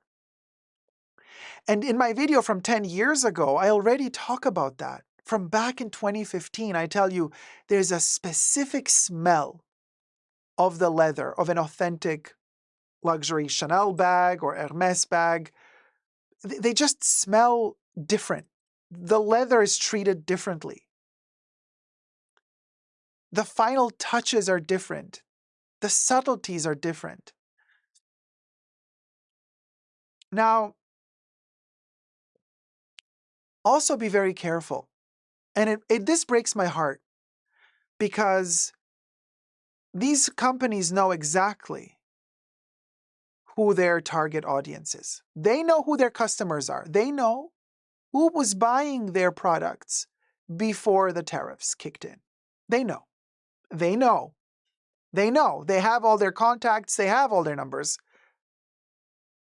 So now they made these videos to post on TikTok to target a specific demographic. Be clever. Don't let them fool you. Now, my channel, my videos are flooded with comments of people becoming kind of nasty and saying stuff like, yeah, you loser, haha, you're the one who's been duped because you've been spending all this money on the authentic version when you could have gotten it all this time from China. I'm like, wait, hold on a minute. People that leave such comments, they don't bother me. I don't care. It just shows me that there's a lot of people out there that are so ignorant. They have no clue. Maybe they lack education. Maybe they're just really gullible. Maybe it's really, really easy to trick them into believing anything you want them to believe. I guess one of the reasons why we're where we are, but that's the point. Start being clever. Realize what is going on. And I repeat, nothing against getting whatever you want to get, but just don't believe that it's authentic. And if you really want an authentic bag, but you are not so sure if what you're buying pre-loved or from these brands is authentic or not, then go to a luxury brand. I know it can be a little bit scary if you never went in before because they always look so polished and the staff is always dressed up and they're always standing and it always looks kind of scary to enter for the first time. I get it.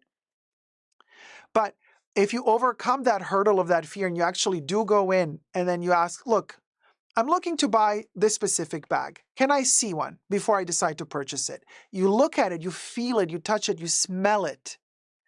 And then you say, thank you, I'll think about it. Now you have a memory of how it actually is supposed to feel, how it's supposed to smell, and how it actually really looks, not on a photo, but in real life.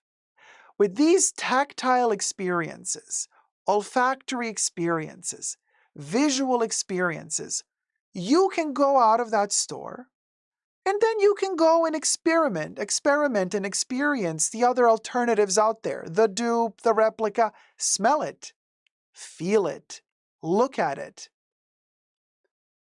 and then make up your mind. And there are some really good replicas out there, you guys. Some are incredibly well made. They are. But I've never encountered a single replica that smelled the same way like the actual bag from Hermes smells. Never. Not once. They smell like great leather, but it's a different smell. And it's also a different feel. So you can continue to come to my channel, to, the comment sections and say whatever you want to say, evil, or, that calling me stupid, I've been the one. That's okay. You can do that. I'm not going to be angry with you. I just want you to open your eyes and smell the coffee. And also smell the bags, because they do smell amazing. This is really important, you guys. Don't let them trick you. Those same bags, the dupes that they're selling as authentic, cost less last year. They're just trying to find new ways to make you pay the surcharge because of the 145% surcharge that happened. So they're looking for ways to make you pay more. So they're inventing these stories. And I don't want to see the consumer getting tricked and duped. I really don't. And to end it, I want to say that a dear friend of mine who worked for Balmain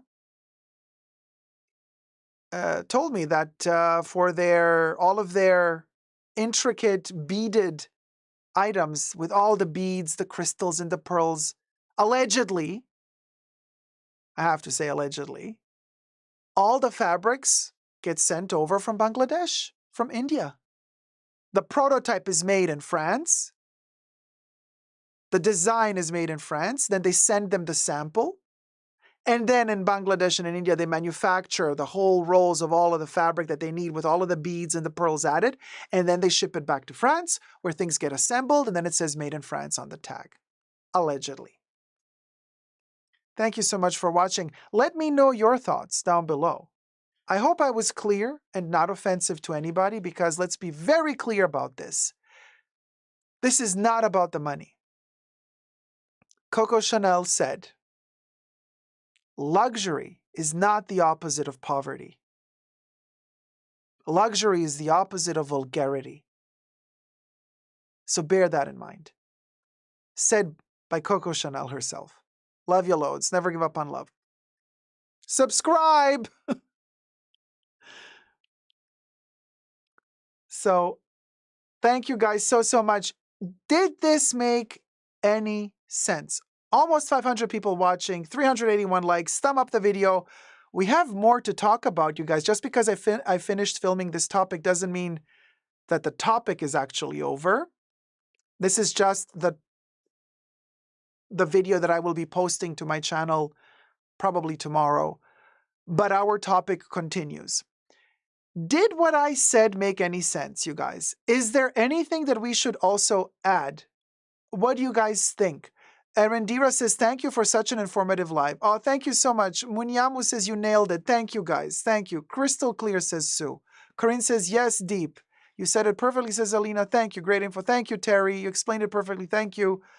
Thank you, guys. It is really, it made sense, clear as day. Thank you, Marcus. Golden Doodle. Love, yay. Miss B says, that was a lovely and intelligent, insightful video, Dacob. Thank you for putting this out there for people to see and hear. Now, people are probably, my people are going to watch and you're going to know what I mean. But a lot of people who are going to watch this video, I'm telling you, they're not going to be people from the fashion bunker. They're not going to understand. And they're probably going to come for me. But I'm like, well, look, I made a video 10 years ago about this situation. People laughed at me.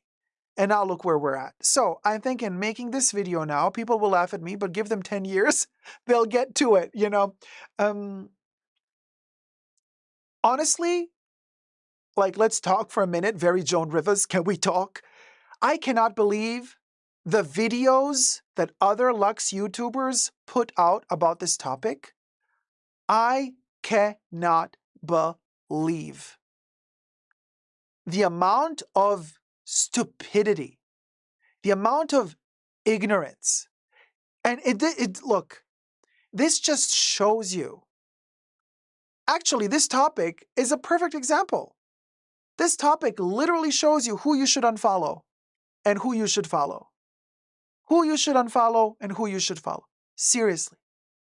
Gafifi says, yes. Oh, sweetie, thank you. Kimberly says, great information and they will hear what they want to hear. You can't stop that. You did great. Thank you, Kimberly.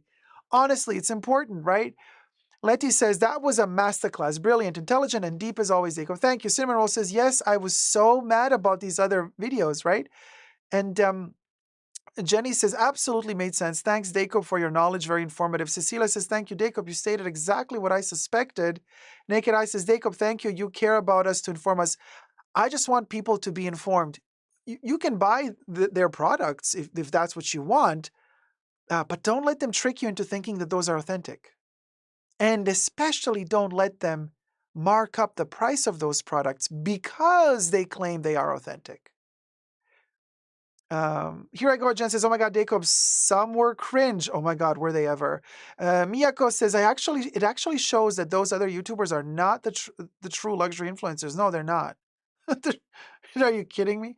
Lana says, we all choose who we spend our time on this earth. If some people choose to waste energy by coming for you or attacking anyone, really, that's their time wasted, period. Tushar says, to be honest, India and Bangladesh, former part of India, has a rich heritage, intricate fabric-making techniques and designs. British destroyed most of them to make way for cheap factory-made stuff. Alberto says, don't... Who?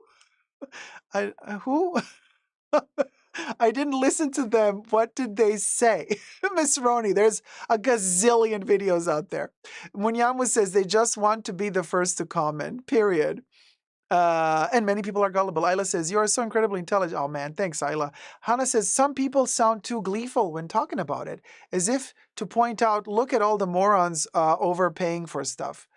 Fact-checking is out the door, says Kelly Carrick. Akulu says, I was thinking it was the country that runs the social platform mandating that the manufacturers put out these videos as part of the political... Yes. Yeah. Of course, it's all connected. That's why I said read between the lines, connect the dots. Smurfette says, a lot of these YouTubers will tell people what they think they want to hear. They will intentionally mislead because it will get them likes and clicks. You tell the facts. Yeah, and it's sometimes hard to accept the truth. And there's this thing about being happy to kind of rub it into somebody, which I found very ugly. Many people commenting, like I said earlier, oh, you're the idiot. Look who's the idiot now. You bought the expensive bag when in reality it was made in China for super cheap all this time. Look who's the idiot now. I'm like, well, hold on a minute. Why do you say now? As if somebody were telling you were the idiot before. I never claimed you were. I never pointed a finger at you. I never judged you. So what this shows me is a deeper picture. There is a lot of unhappiness and injustice, inequality in this world. There's so much going wrong that a topic like this, and it's such a futile, superficial topic, but can you believe that a topic like this is enough to ignite such a fire? We are culturally and intellectually so dried up that we are that dry wood that just a little flicker will spark a huge fire. And it's shocking to me to see how happy people are to come for content creators, right? And say the nastiest things in the comments because of this. Like, ah, look at you. You're the idiot now who bought the stuff at full price. I'm like, hold on a minute. What's up with this being happy about coming out of the woodwork? You never commented on my channel before, and now you start commenting, being all like, look what I can do to you now. With that little evil Knievel vibe, I'm like, wow, you're miserable. You're really miserable. Okay, so how do we change the misery? You know, instead of me being angry and now fighting back, I'm like, wait, hold on a minute. I acknowledge that there's a big problem here.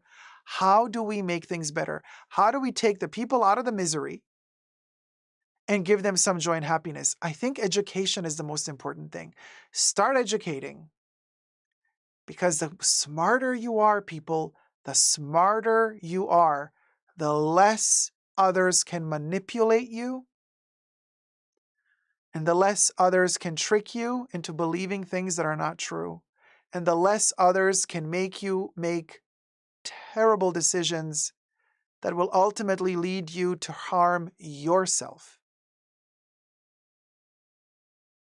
You writing whatever you want about me doesn't hurt me. But whatever happened to you in your life, something hurt you. You're hurting. You're not going to fix that pain by telling me I'm the sucker who bought the bag from Chanel directly. That's not how you're going to get rid of your pain. That's not how you're going to get rid of the troubles you're going through, and that's not how you're going to get rid of a lack of prospect for your own future. You got to focus your energy on really important things. And the really important things right now are not luxury bags. And this is ultimately what I found the most disheartening from these luxury YouTube channels. They seem to be so out of touch with reality. I have no words.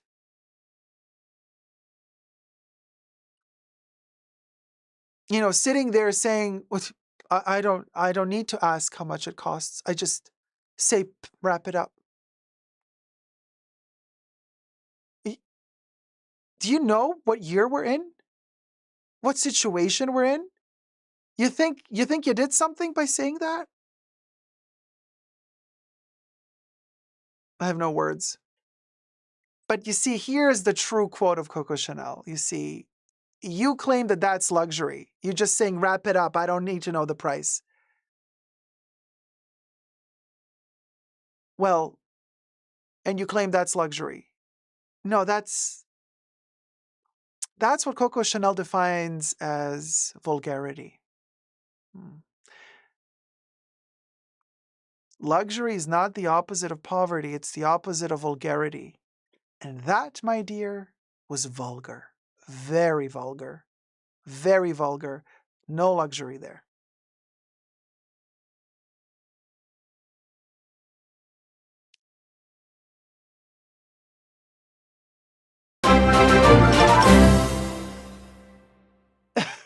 Lui donatait de $5. Thank you, Louis. The for season 2 of The Layer. For the season 2 of The Lawyer. Thank you, thank you. Thank you, guys. Thank you so much, Louis. Boop.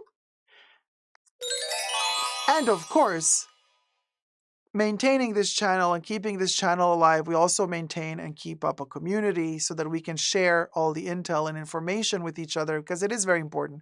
Where else are you going to get the intel? Where else is a community there to talk about these things for real, not faking it? Seriously. True luxury is humble. I agree with you, Golden Doodle. And also, another thing Chanel used to say, best things in life are free. Second best are very expensive. Time is the biggest luxury. Once your time is up, it's up. There is no buying time. You get the time you get on this planet, and it's a short amount of time. Enjoy it. And the best things in life being free, sunsets. sunrises and sunsets. Boy, are they beautiful, majestic. I mean, they're magical and they're free. Just saying. You know.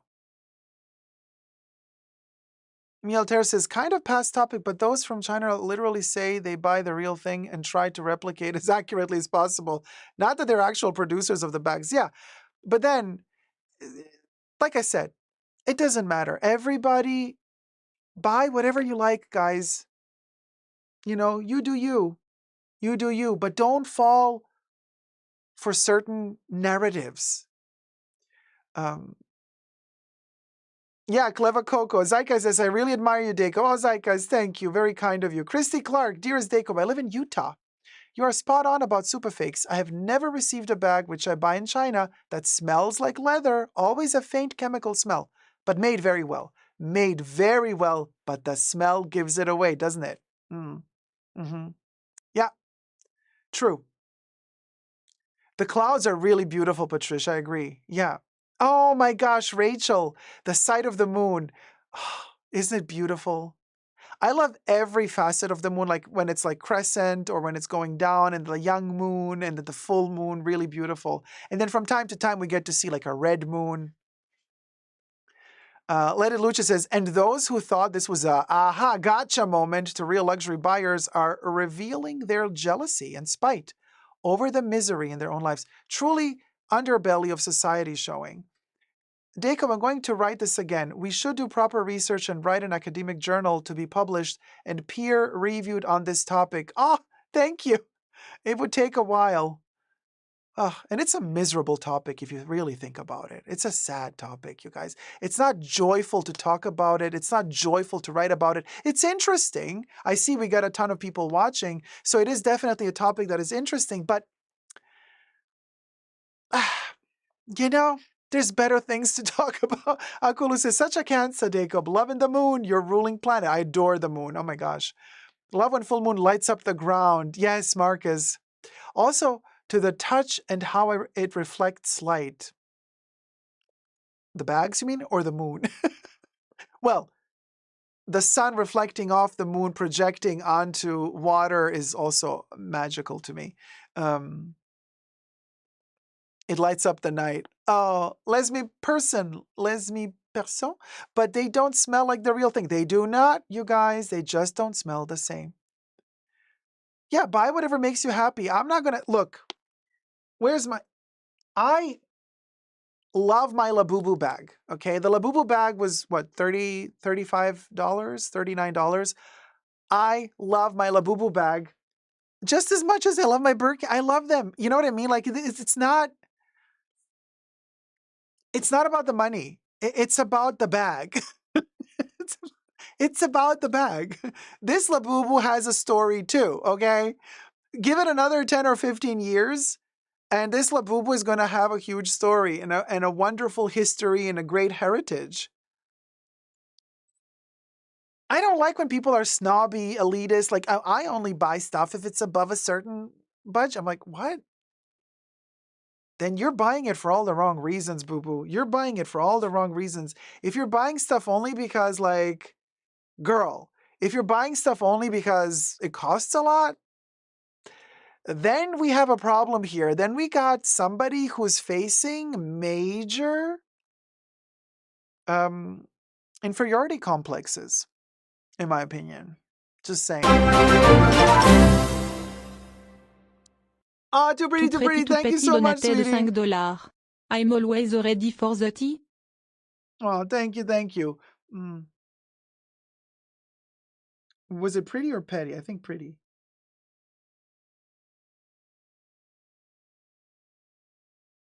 Okay. I almost fit. One Y is missing. Yeah, too pretty, too petty, too petty? Too pretty? Oh, man, okay. Too pretty, too petty. Oh, no, I almost got it right. Here you go, sweetie. Thank you so much.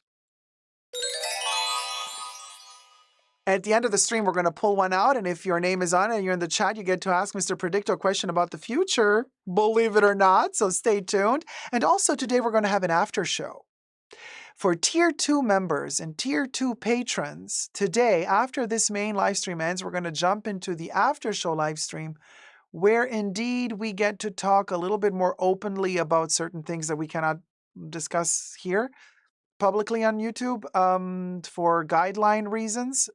So this whole conversation is going to get even more deeper approach in the after show today. So be sure to, you know, if you are a Tier 2 member or Tier 2 patron, be sure to tune into the after show as well.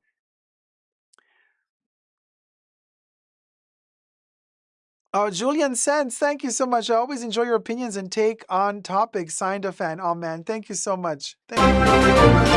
Oh, Miss B, thank you. Wait, hold on. I got a coin. Miss B donated $5. Thank you for this lovely afternoon stream and always your insight is wonderful. Cœur. Cœur. Thank you so much, Miss B. The amount of shares I got this video from my friends, unbelievable. Oh my God, I just watched the recent live stream, caught the live stream and get another after show, living the dream. Hey, Mary Smart. How's it going? Kelly Carrick says, it's all in the way you want to spend your money. Some people go to many events, sports, some buy campers and travel, some buy bags and fashion. There's a lot of different ways to spend your money, for sure.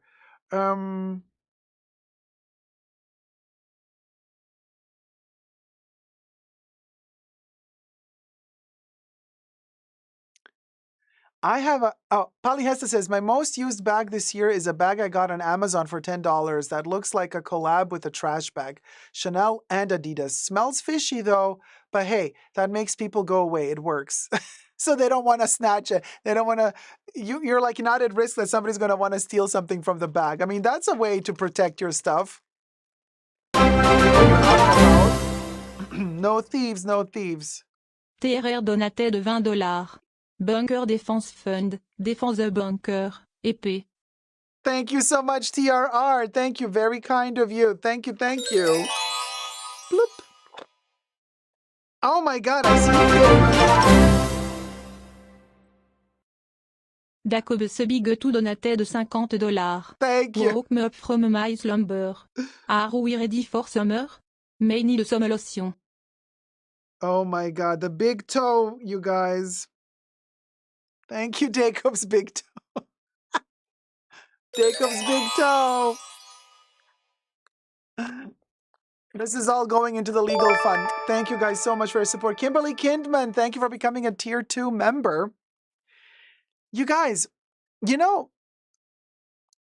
the show is just beginning. We have a lot to cover. Matter of fact, we have another luxury topic to cover, which is really interesting. And it is end of luxury topic. And I've touched base on this a little bit in our China topic earlier. I said, don't be afraid to enter luxury boutiques, to feel the items, right? If you're planning on buying a bag or a dupe bag and you want to know what's the actual quality supposed to be, don't be afraid to go into a luxury boutique and say, like, can I please see the bag? I'm interested in buying it, but I need to see it first, smell it, touch it, you know. This is a topic that seeps into another niche. It's connected to our topic from earlier, but it's a kind of, we're branching out to a different facet of luxury. And that is, should you be afraid to enter a luxury boutique? Kelly says, I got the leopard tote bag from Walmart that Dacob showed us, and I love it. Isn't it amazing? Wait, I have it. I have my leopard tote bag too, you guys.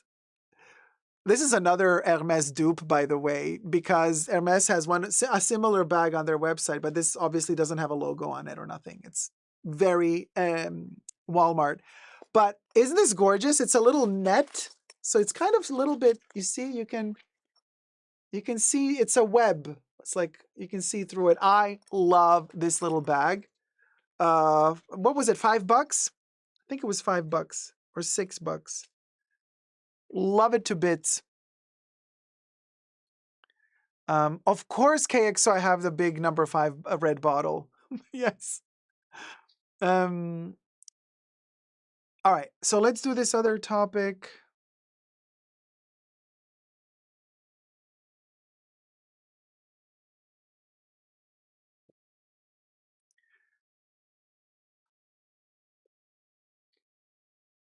The end of luxury seems to be a topic that never ends. And just to be very clear, when I say the end of luxury or luxury is dead, I don't mean that actual luxury is gone. I know some people say, I'm so sick and tired of hearing it. And it's usually the spoiled brats that say that. But no, luxury is never dead. No, no, no, no, no, no, no, no. What is dying is the understanding of luxury. What luxury really means. It's changing. It's becoming vulgar. True luxury is still there, but many people don't recognize it. Hence why the end of luxury. But so here's a topic for you today. Being afraid to enter boutiques, fashion boutiques, luxury boutiques. You know, many people write me and say, I really feel uncomfortable entering a Chanel boutique or a Louis Vuitton boutique, you know. And then Bethany Frankel makes a video. She wasn't let into a Chanel boutique and she makes a whole scandal out of it. Girl, calm down. You can enter the boutique. Maybe it was full or something. You know, like there's always, look, the fear mongering out there has gone through the roof. Don't let it get to you, the fear mongering. Just calm down. You can enter into a boutique to look around.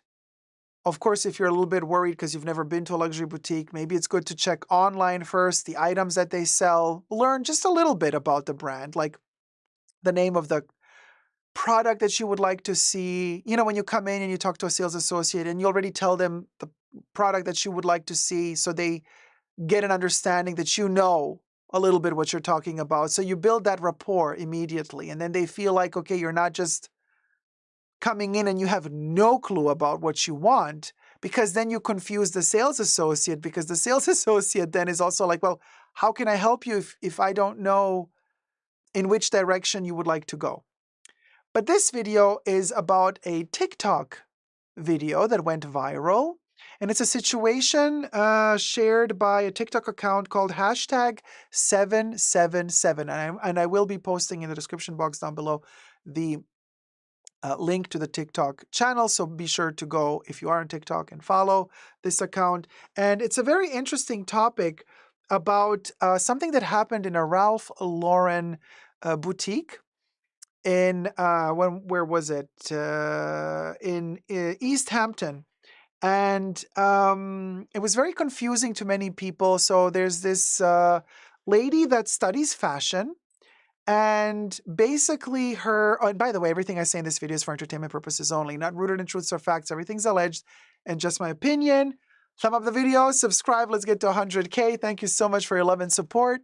So her teacher tells her to go to a luxury store and see how the fashion is done, how the designs are done, how the items are displayed. How does the merchandise look like?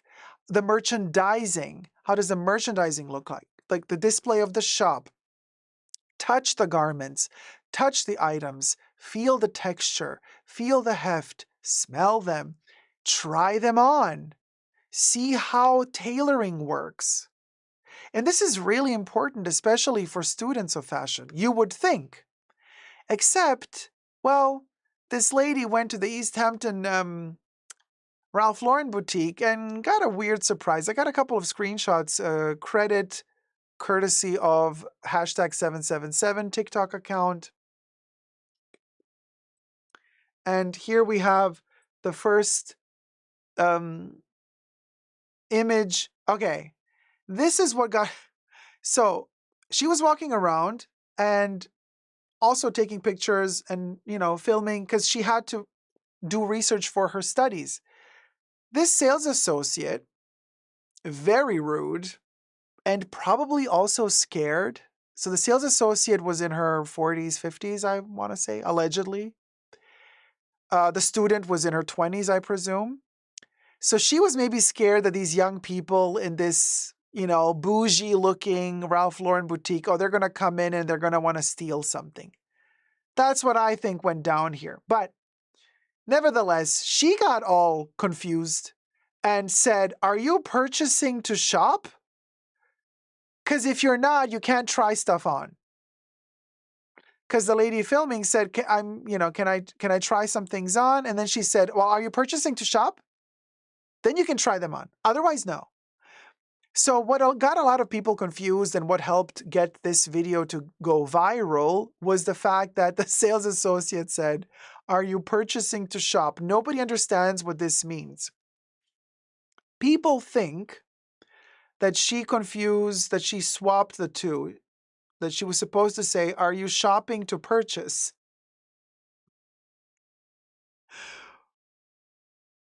I mean, you could say shopping as in browsing. Are you looking to purchase something? So maybe that's what she wanted to say. Like, if you are looking to purchase something, then you can try stuff on.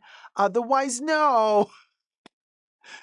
But why was this student even wanting to go to, Ralph Lauren? It all looks very conservative and very kind of boring. But don't get fooled by Ralph Lauren. Even though they sometimes have conservative stuff, it is very interesting because you learn the basic trims and cuts, which is something that fits many people. So it's very clever to go here. But she came there also because there was one section that was a little bit more experimental. Let me show you the next picture. So there was this corset here, like a top that's corseted and more fit, and then this kind of textured layered skirt, which seems to have a little bit of tulle, then a little bit of cotton, maybe a bit of denim. It's like a patchworky, and look, not that this is groundbreaking, no. But for Ralph Lauren standards in this boutique, yeah, this is a little bit more edgy. You know what I mean? So why not? It is an interesting situation. Thank you. Do you know how much it is? So she asked about this item, and then the lady was there. She's covered this. She was giving her, Pretty Woman vibes. She was giving her showgirls vibes. Like, this piece is very expensive. So this video is going viral on TikTok currently because people are claiming that the sales associate should be fired. That the sales associate doesn't know what she's saying. Are you shopping to purchase? Are you purchasing to shop? To me, it seems like it's going viral because it's similar, minus, of course, the sociopolitical aspect of it, of being rude to a potential customer. Minus that, it's giving me very much, if you remember a couple of years ago, I mean, who doesn't remember? It's still to this day a viral sensation. It's giving me that vibe of, is that dress blue and white or blue and gold, or is it black and white? Or is it black and gold? You remember the dress with the stripes? So this is why, if we go back to the first image again, this is the thing, like, what came first, the chicken or the egg? But also, is the dress blue and gold or is it black and white? Very, very interesting. So anyway, Inga T says in the live chats, brands try to brainwash us into thinking we need them. But in reality, they need us. They need the customer. 12345 IM says, the sales associate Ralph Lauren said she didn't understand me because of my thick accent. When I pointed out how rude she was, she replied, "It is what it is."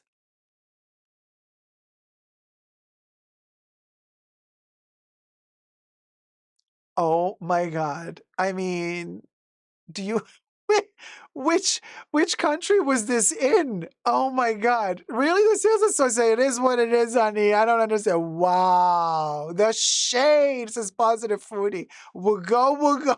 So Fred says, maybe she thought the girl was just there to film content. Well, she was there just to film content. She's a student. It's not like she has the money to buy the whole store, but she's learning.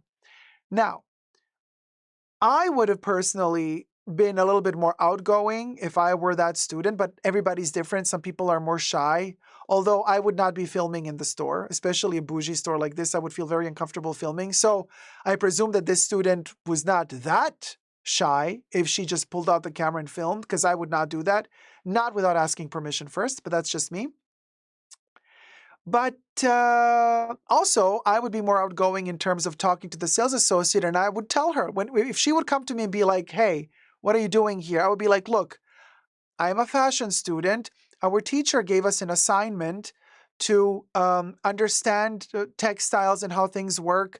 And since I'm a really big fan of Ralph Lauren, I thought that I could bring in what I learned from my visit at Ralph Lauren today back to my class and share it with my other students in front of the teacher." That's what I would say. And I'm sure that then this lady would have changed a little bit her attitude. Maybe she would have been a little bit less, "What do you want? What do you want?" Then she would have softened down and she would have probably said, "Oh, you're a fashion student. Okay, I don't care." Or she could have said, "You're a fashion student. Okay, fine. Here, maybe I can give you a catalog that we give our clients. Here's a little booklet that you can take." You know what I mean? Something like that. So it's all about conversation and communication. People have kind of lost that art of communication. 12345 IM says, "I filed a complaint after she said," oh, it was in Florida? US, Florida? Why does that not surprise me? The Floridian audacity. It's classic Florida. Brooke Gardner says, "I would have told the sales associate why I was there." Yeah, for sure. And I think that starts a conversation. Anyway, Corinne says, "The only thing a sales associate should see is just a customer and money. I always make my customers know I'm here for them, but I don't ever make them feel I'm above them." I mean, yeah, it's a nice communication. I mean, you're also there to help. So when I worked in retail, um, I, I never saw the whole situation of being the sales associate or merchandiser. I've done a lot of stuff, but anyway, I've never seen it as an inferior or superior thing. Here's the thing. For me, I always thought when a customer comes in, they need help. They're not so sure about their body. They need help to figure out what fits their body nicely, which colors go well with them. Like, I never saw myself when I worked in shops. I never saw myself as somebody who's like underneath, like I'm your little servant. "Oh, yes, I will bring you your shoe. I will bring you your." No, for me, it was always like, "Okay, I'm here to help you because you obviously want to buy something new to look good. You want to feel good. You want to feel good. You want to look good in what you're wearing. You want to feel comfortable." Uh, Everybody likes to look good. Everybody likes to feel nice. So as a sales associate back in the day, for me, I was like there literally to help. I'm like, "Look, I'm here to help you figure out what's good. I'm here to help you out, figure out, okay, which colors are nice for you. Let me know your budget. We can also figure out what fits inside your budget." I was never afraid of talking money because some people are always afraid about money. I'm like, "Don't worry. Like, if you got a tighter budget, we'll still find something. We'll always find something. We can always find something." So I don't like when people come and have already the attitude as sales associates, like they scan you from head to toe. "So, what do you want?" Ugh, girl, please. Um, so yeah, there you go. Uh, Smurfette says, "Same. I never thought I was above them. Some sales associates in luxury boutiques can be a little bit snotty." Yeah, they can. But hey, that's their problem. You know what I mean? Like, that means that they have some issues. They have some inferiority complexes then. I'm Blessed says, "I can never get used to this silliness. I remember going into luxury stores and being treated with respect and receiving thank you cards. No one is better than anyone. It's a mutual relationship." It definitely is. Definitely is. Definitely. And also, like I said, even if she wasn't buying anything that day, she's a fashion student and she's going to talk about how amazing her experience was at this Ralph Lauren location when she went back to her school. Some of her co-students are maybe rich, didn't know that this store was so cool, and then maybe she's going to speak so well of this shop, and then other people are going to come here to shop because she ends up promoting them. You see what I mean? You never know. So that's why always be kind and be open, especially in situations like this when you are the person, I don't know if this is the store manager or the sales associate, you never know. And why shut the door with your ass, immediately without even knowing who you're dealing with. Anyway, let me know your thoughts down below. Let's get to 100K, you guys. 100,000 subbies. Subscribe and thumb up the video. Never give up on love. Bye. Ooh, I lost the hair.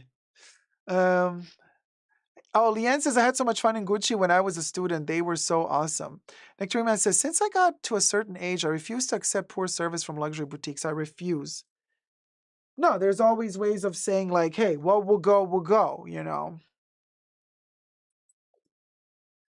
Thumb up the live stream, you guys.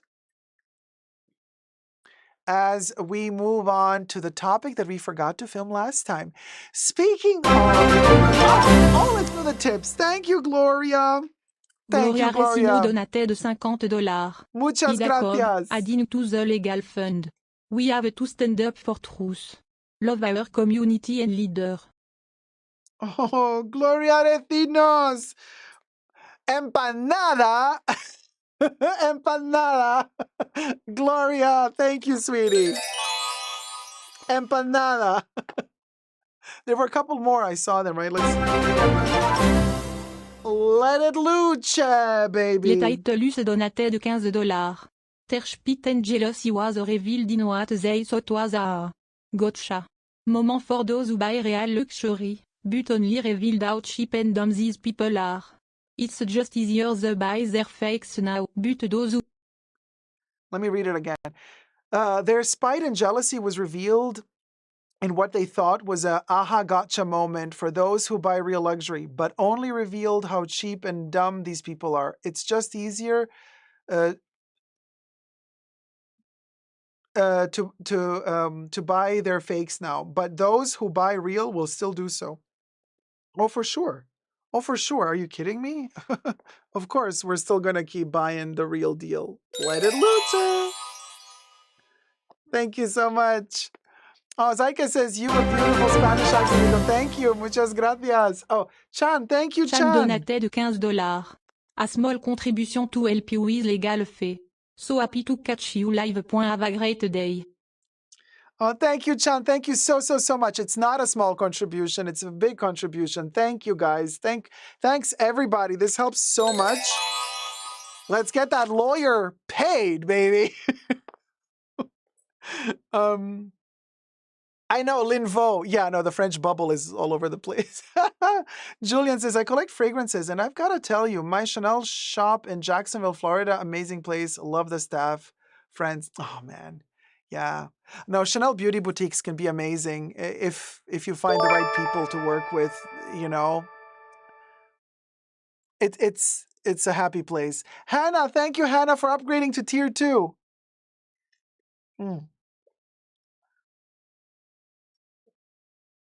Finally, we get to the topic. Maria Isa, thank you for becoming a member. Finally, we get to the topic of... Okay, so we were talking about these bags. Are they all manufactured in China or not? No, they're not, in my opinion at least. But now let's move on to Chanel. This is the topic that we were going to film last live stream, and I totally forget to do it. We're going to do it today, you guys. This is really interesting because Chanel has some very new, weird bags. And we're going to go through them together. Okay.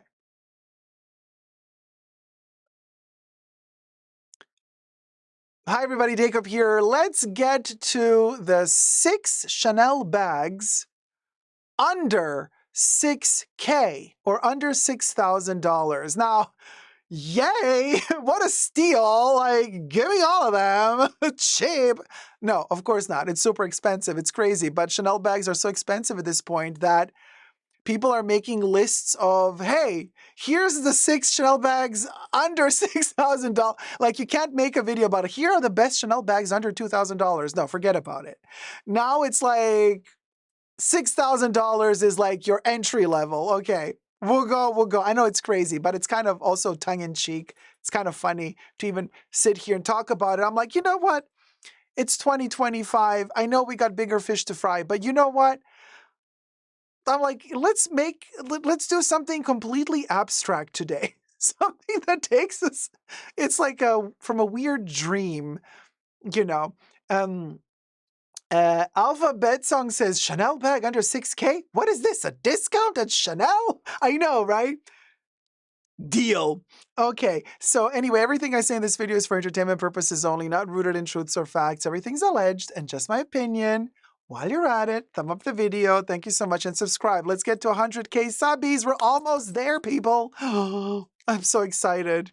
Anyway, thank you everybody for subscribing.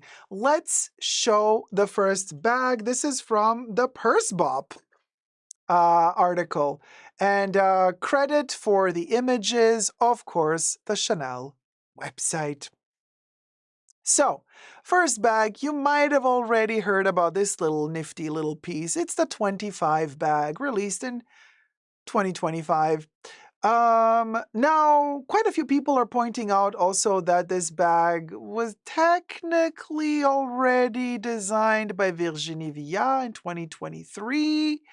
And then seen for the 2024 Cruise Marseille catwalk, but wasn't really pushed as a new bag. And now they're using it as a new bag and they're not crediting Virginie Villa.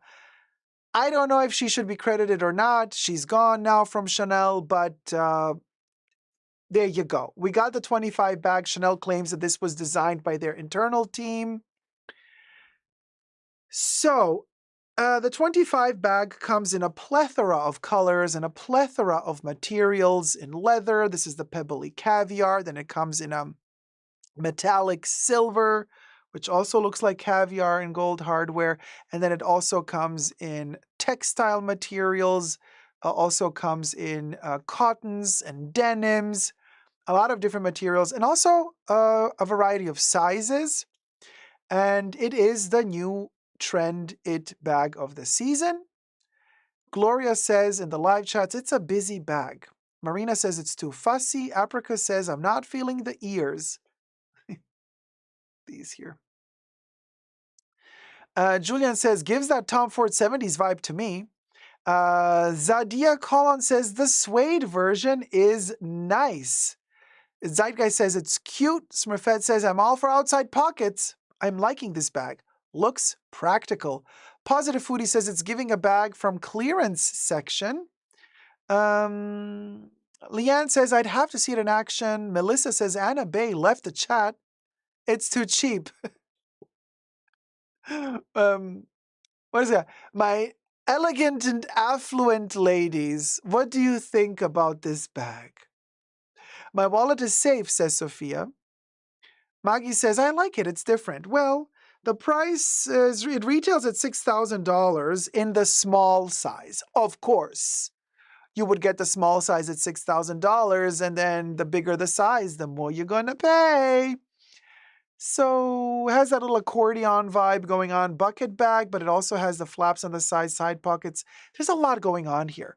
This is literally a love or hate situation. Many people love it, many people don't. There doesn't seem to be an in-between. Crook says, looks either as a saddle or black bunny. Now to Easter. Not my cup of tea, says Kim. Melissa says, nope, there's too much going on. Divine Trivia says, I hated it. Rachel says it's kind of cute, and Jody says it looks like a diaper bag, but to each their own. Alina says, not for me. Carlos also says it's like a diaper bag. Zeitgeist likes the suede one. Oh, Leanne is in between. Because you need to see it in action. Yeah, it's a Marmite kind of bag, says Patricia. Marmite? It's giving rabbit ears. Okay, Cecilia says, no thanks. The ears are a bit much. Wow, okay. So, okay. I don't know. Yeah, it's not for me either. I don't like this pull chain with the little clip double C that you kind of... But anyway. Well, $6,000 for the small, and then the bigger the model, the more it costs. So let's check out number 2. Let's see if this is a double one. Oh my gosh. Okay. Do you guys know about this bag? I was kind of surprised. This is the backpack. Yeah. And you think, also copyright Chanel, courtesy for the picture. Credit to Chanel, I mean. Look, it's a bag. Finley says it's Lindy inspired from Hermes, but no, yeah, is it? No, not really. Look, let me. I'll show you. I have another picture to show you. So this is called the backpack, but you can also wear it with the handles just like this, like just a strap, and the price is $5,800. Hannah says too lazy. Jenny says she's giving minimal. Cecilia says small Evelyn inspired. Marcus says I think this one looks nice. Finley says the one before, not this one. Oh, gotcha. Francesca says, I would say no, but better than the previous one. Patricia says, a Marmite, a sandwich spread. Oh, in the UK. People love it or hate it, not in between. Oh, I see, Patricia. It's like that other spread from Australia. What is it called? Vegemite. Feel like I can use it on my Pioneer travel, says Anya. MMM says, kind of love it, but not for that price. Smurfette is not feeling it. Julian says, eh. Zaika says too dull. Marcus says, but the price. Carla says, oh, yeah, no, okay. I don't mind it, says Louis. Carla says, seems like nothing new in terms of design considering the price point. Well, it is a little bit new. Baby Yoda says quiet luxury. Hannah says maybe for $2,000, but not more. Looks off brand, says Leanne. You guys, wait a second. Oh, Timu Bottega Andiamo Toad, says Alphabet Song. Oh my God, the shade, you guys. D says, nope, not for me. Looks Primarkish. Dawn Donut says, hi, Dacob and Fashion Bunker peeps. Hey, sweetie. Too boring, says Alina. Kinda looks like a Stella McCartney bag, says Gloria. Brooke says, the straps. Yes, there is a twist with this bag. Carlos says negative from me. Cinnamon Roll says, yes, maximum $3,000 for this one. Corey says, it reminds me of some bags currently at Target. Well, Shireen says, it looks unfinished. Hold your horses, guys. Zach says, I stopped myself while observing, not gonna lie. Yeah, no, you guys, wait a second. I know, Kim, I also would love a Chanel Barbie collection again, for sure. Love all of their lavenders and pinks, but okay. $5,800, but let me show you how you can turn this into a backpack, because it has a zipper at the top, but let me show you the next picture. So I think it's kind of interesting. So you kind of pull those straps on the sides, this thing falls in the middle, and these two become your backpack straps, and the thing kind of closes. No? Okay, Anya is still a no. I thought this was kind of cute. Oh, nobody likes it? Okay, I'm alone. No way, says Ika. Corey says, nope, still stupid. Oh man, really? Okay. BB says it's giving trash bag. Kelly says oh my God, everybody has a big, okay, yes, it's different, says Rachel Davis, right? Interesting, says Jenny. Terry says I like it. Smurfette says too plain. Munyamu says another trash bag. Aww. Cecilia says, okay, that's better. The bag for this season are so bad, says Sophia. What a stretch, says Mary Smart is not liking it. Maggie doesn't like it. Oh man, Leanne says it's cute, but I wouldn't think it was Chanel if I saw it in the wild. Yeah, like quite luxury. It does have the double C there though. I don't know why I like this one. Jackie M says, to me it's cute. Yeah. Oh no, Cecilia, yeah, for sure not for that price. But I like it, you guys. Why am I like alone in this? Oh, Zach says, no, I like it. I still stand by my first impression. Yeah.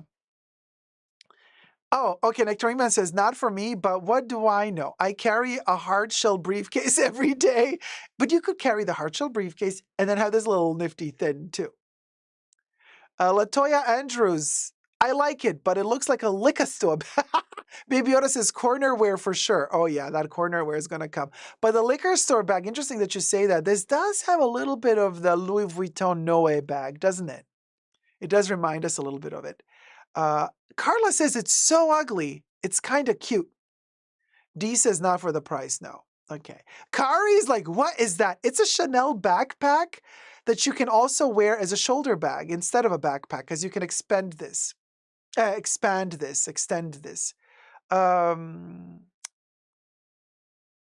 Okay.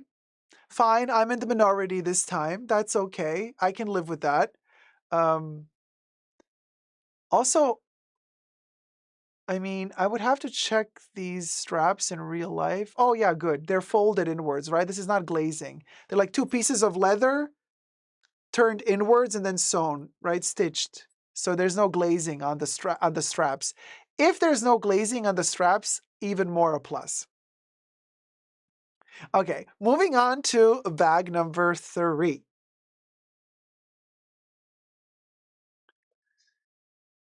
Ta-da!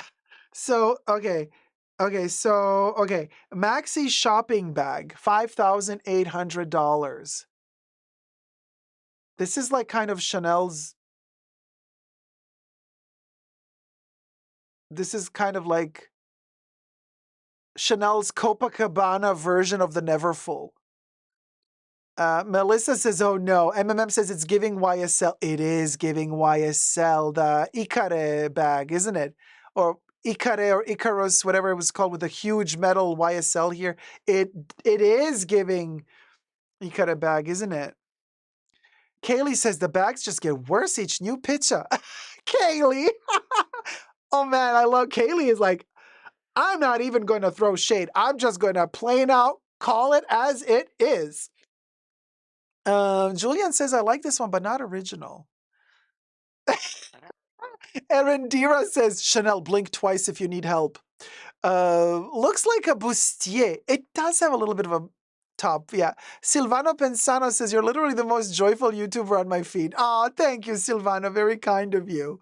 I mean, we're talking Chanel. Whenever we talk Chanel, it's fun for me.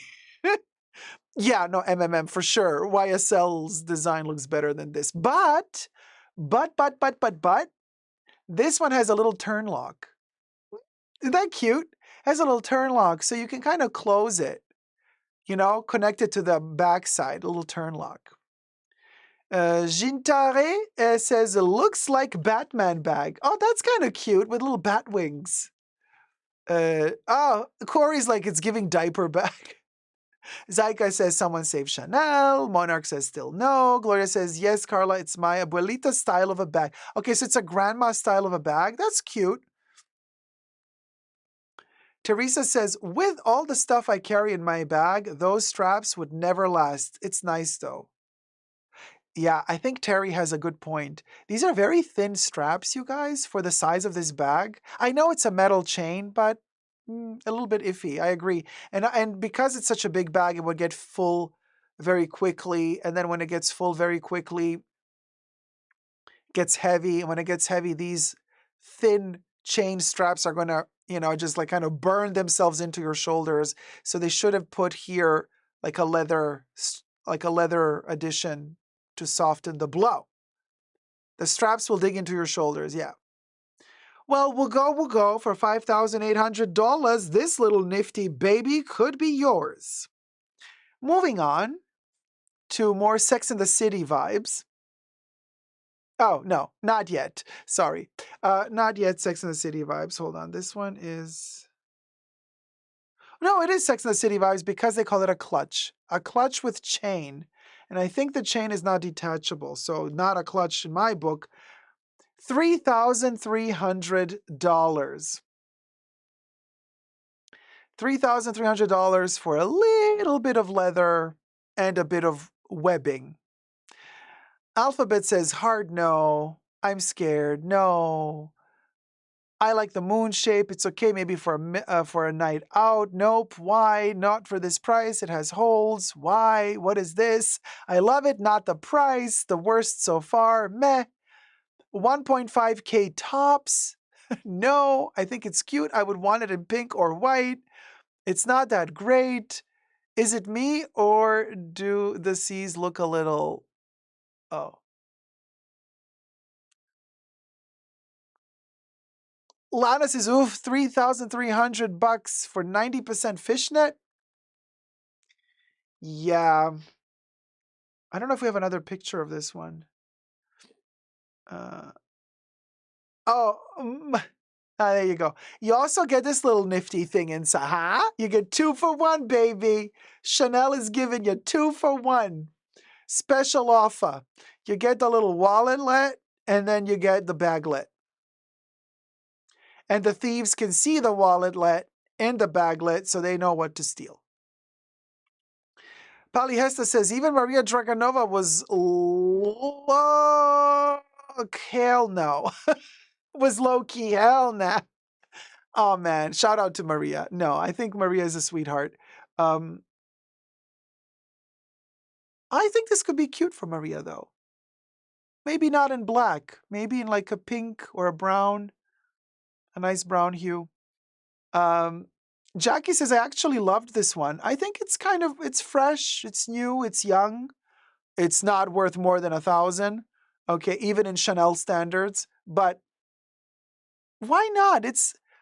Look, yeah, it can be styled in a cute way. It's cute. It's cute. I mean, it is see-through, yeah. Never a fan of those, says Akulu. Polyhesa says, oh, really? Okay. Not good. It's a cute summer bag, says Sophia. Do we trust the quality of the fishnet?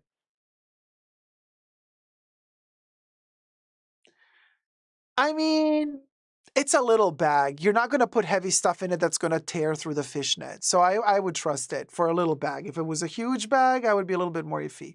Leanne says, a lot of employers make you bring a clear bag. Maybe this could work. No, things are not going to fall out, you guys. This is a tiny net. I mean, if you have very tiny things in there, yeah. But usually, I'm in the minority again, Carrie. I know. No, I wouldn't buy this, but I appreciate the effort to make something a little bit different for Chanel standards, okay? I'm not saying that for bag standards, this is wow. No, it's not. We've seen a gazillion times better. But for Chanel standards, this is, credit to the Chanel website for the photos. Next. Oh, okay. Now we moved to the clutch with chain. Now, this is a very interesting one, you guys, because the clutch with chain is kind of like, it's giving not really the timeless classic. It doesn't have a turn lock, but it's the size, more or less, of the mini rectangular. And the mini rectangular, as we all know, is around about $5,000 now. But this one is $2,900. See how Chanel is starting to realize that they went overpriced with their prices? This is also still overpriced, don't get me wrong. But when I saw this photo, I thought $4,000 or $3,900. I did not think $2,900. But $2,900. Carla says Y2K vibes. Marcus says love this one. It doesn't have a turn lock though. It just has I think a magnetic closure. Dawn says I like that one. Tushara says yes. Now this one is pretty, says Victoria. Carrie says how much? $2,900. Night out bag. Yes. Nifty little night out bag. Plus, look, you guys, they even made the little grommets there. So the chain is attached here on the inside, just like the rectangular mini or the square mini. And then the chain goes through this hole and then goes all around and in there. So it's not a loop. You can't pull it as a loop, right? It just has that one length, but it's giving that classic, timeless classic rectangular mini or square, which is awesome. I mean, the price hasn't been this good at Chanel since 2019. Jody says, oh, I love this. It matches my car. There you go. Zach is throwing shade at it, saying it was given as the holidays gift to VICs, or who knows? I think it comes in other colors, Kari. I wish they can give us that 24 karat gold plated hardware, says Kim Lem. It's Katya says, I like this. Can be dressed down or dressed up, says MMM. The price is good, but the peeling will start sooner, says Jordan, allegedly. Carla says, the cheapest one so far turns out to be the best one so far. Yeah, the metallic color, but I think they also have other colors. Not so sure, but I think they do. So, moving on to the next one, let me know down below what you think about these bags so far and which one is your favorite. And also, thumb up the video and subscribe while you're at it. Thank you. Now, this is what I meant earlier with my Sex and the City moment. This is another clutch with chain, and this one is $2,850 with a big pearl. You can't take the chain off, you have to put it inside, but if you put it inside, I don't know if you can close the zipper. $2,850 with a pearl with that double C little stick. The double C is attached to the pearl. It's like on one metal rod. Leanne says very 80s. Tamina says, oh no. Noel says this clutch is horrible. Kelly says, yes, I like that. It's cute. Crook says, yerk. Okay, is that a yes or no? Not at that price, says Marcus. I like it. It's stylish, says Minnie Jeffrey. Arandita says it's giving an 80s vibe. Smurfette says no. Mary says, I like it. Debbie needs another angle. Leanne says, I see it with an 80s red suit. Patricia says this would go with the shoes with the pearl heels. Oh, Akolu says that's very interesting. I like it a lot. There's also other colors. There's a silver version and other colors. Like, I think if they had a, yeah, they have a silver version here with a silver double C and a pearl. I think I could see if you put the chain into the bag, just as a clutch, Samantha Jones, Sex and the City. I totally see Samantha wearing this, or Charlotte. I don't mind this one. It's high maintenance though, because this pearl you can bump into stuff and then it gets chipped. But yeah, the pearl will fall off. Pearl is too big. But I like it. I just think it's very delicate, very, very delicate. But this is a Chanel bag for those who already have all the classic Chanel bags. You know, you have your 255, you have your timeless classic double flap, you have your mini rectangular, you have your mini square. You know what I mean? After you have all your classics, you have all the Chanel bags. Then you go into these. Then you go into these more special seasonal shapes. And it's great for people who like piercings, because this is a pierced Chanel bag. If you like piercings, there you go. Let me know down below what you think. And then that's that.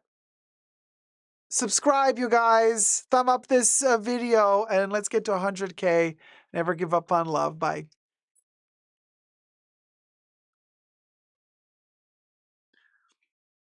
Well, there you go.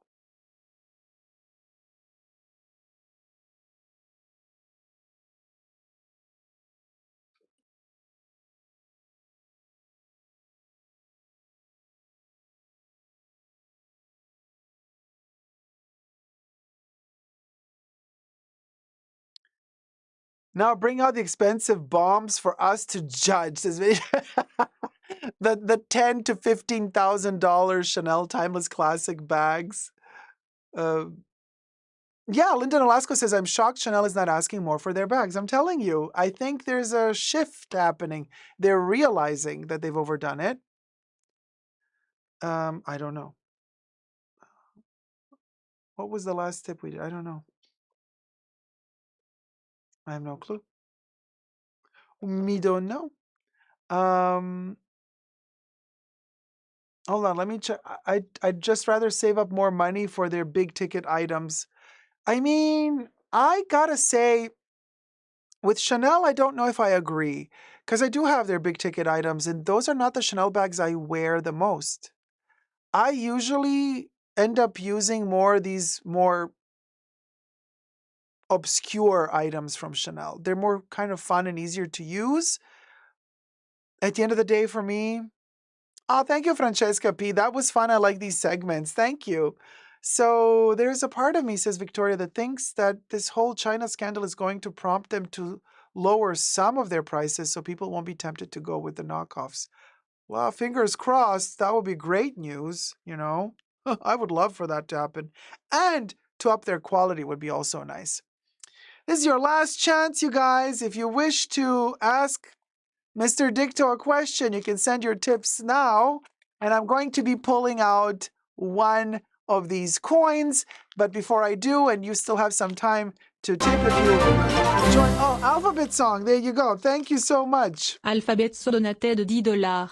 This donation is for your next lawyer because you're using a picture from a channel. Thank you. Thank you. Alphabet Song. Although that picture falls under fair use, so there's that. Alphabet Song, thank you so much. So, I want to say thank you to the mods for keeping us safe, and you can still have some time to tip and end up in the Golden Shrine.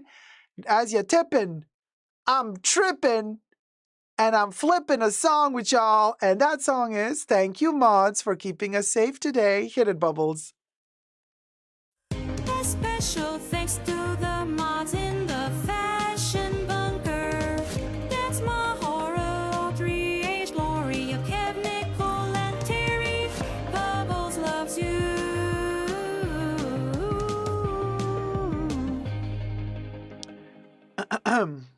We'll go.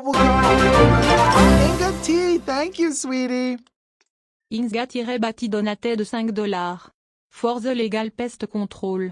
Long live the fashion bunker. Love you all. Cœur. Thank you so much, sweetie. Here goes Inga T. Thumb up the live stream, you guys. Subscribe, and we'll go is next.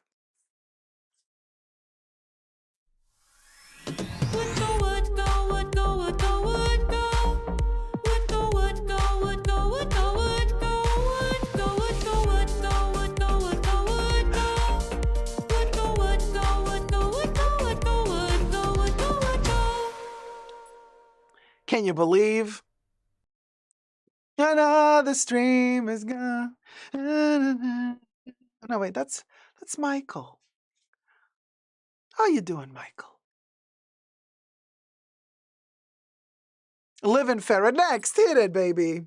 Bubbles. Living ferret, living ferret, living ferret, living ferret, living ferret, living ferret. This was the living ferret today. Little boo-boo, what you want? I am the living ferret, you best believe. Yeah. No, go that way. These labubos are scary. What can I tell ya? Where? Dying ferret next. Dying ferret. Hit it, Bubbles. Dying ferret, dying ferret, dying ferret, dying ferret, dying ferret. Yeah. Resuscitate. Come back to life. Come back to what? Nothing. All right. No.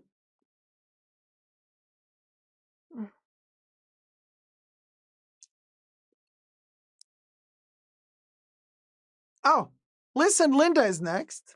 I got Linda here for us. The T-Rex Linda from Jurassic Park. Hit it, Linda.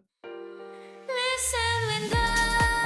Listen, Linda. Listen, Linda. Hey, the little tiny Anna. Give me 5. Give me 5. No, give me 2. Wait, Linda, it's only 2. Give me 2, Linda. Okay.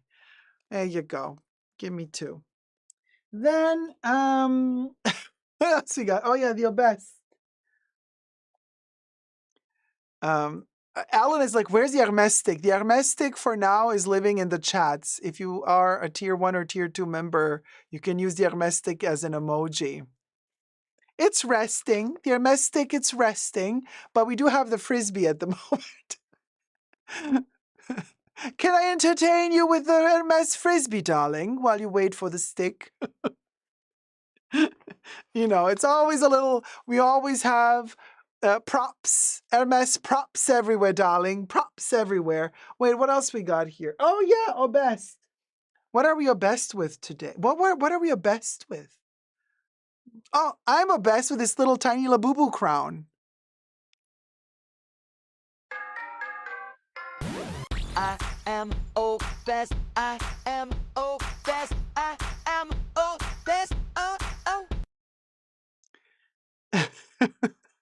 So anyway, there you go. Oh, we get another tip. Carolina. Thank you so much. Inga-bati donated $5. For the legal pest control. Long live the fashion bunker. Wait, I Love did you Inga all, T already. cœur. Didn't I? Okay, let me do Inga T. Thank you, Inga T. I thought I did Inga T. I'll do it again.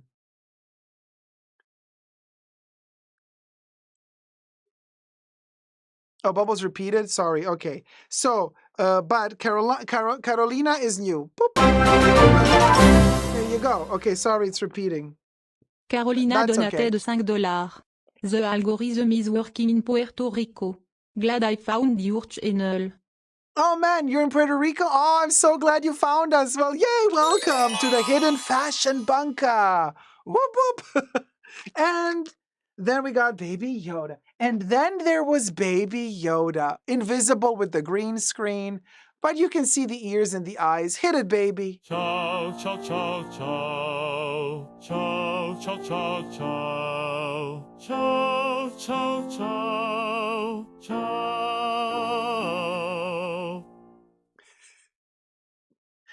And yes, somebody mentioned Queen Camilla.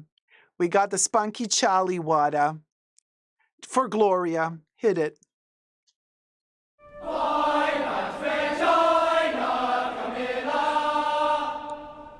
Oh, that spunk. Oh, that funk. Well, are you guys ready? Let's pull out. I'm mixing the little golden coins. We're going to pull out one. And if your name is on it and you're still in the chats, you get to ask Mr. Predicto a question. Hannah with an H. Is Hannah? Oh, there she is. Hannah, you got it. We have so many. Hannah, you got it. You won today. Hannah. Tell me. Look, it's. Hold on, let me flip it. So you get to see, everybody gets to see. Hannah, baby. Yes. Okay. Oh my gosh. I'm taking Dicto out of the package. Are you ready, Hannah? You can ask a question about the future, like a yes or no answer type of question. And then we're going to ask Dicto and he will respond. Mr. Dicto is here. Okay, Hannah's question. Will I survive my family trips I have planned this year? Okay, so Mr. Dicto. Will Hannah survive her family trips that she has planned this year?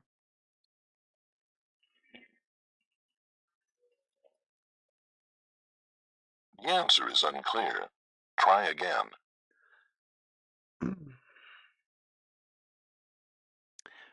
Okay, I'm going to try again. Mr. Predicto, will Hannah survive her family trips she has planned this year, 2025?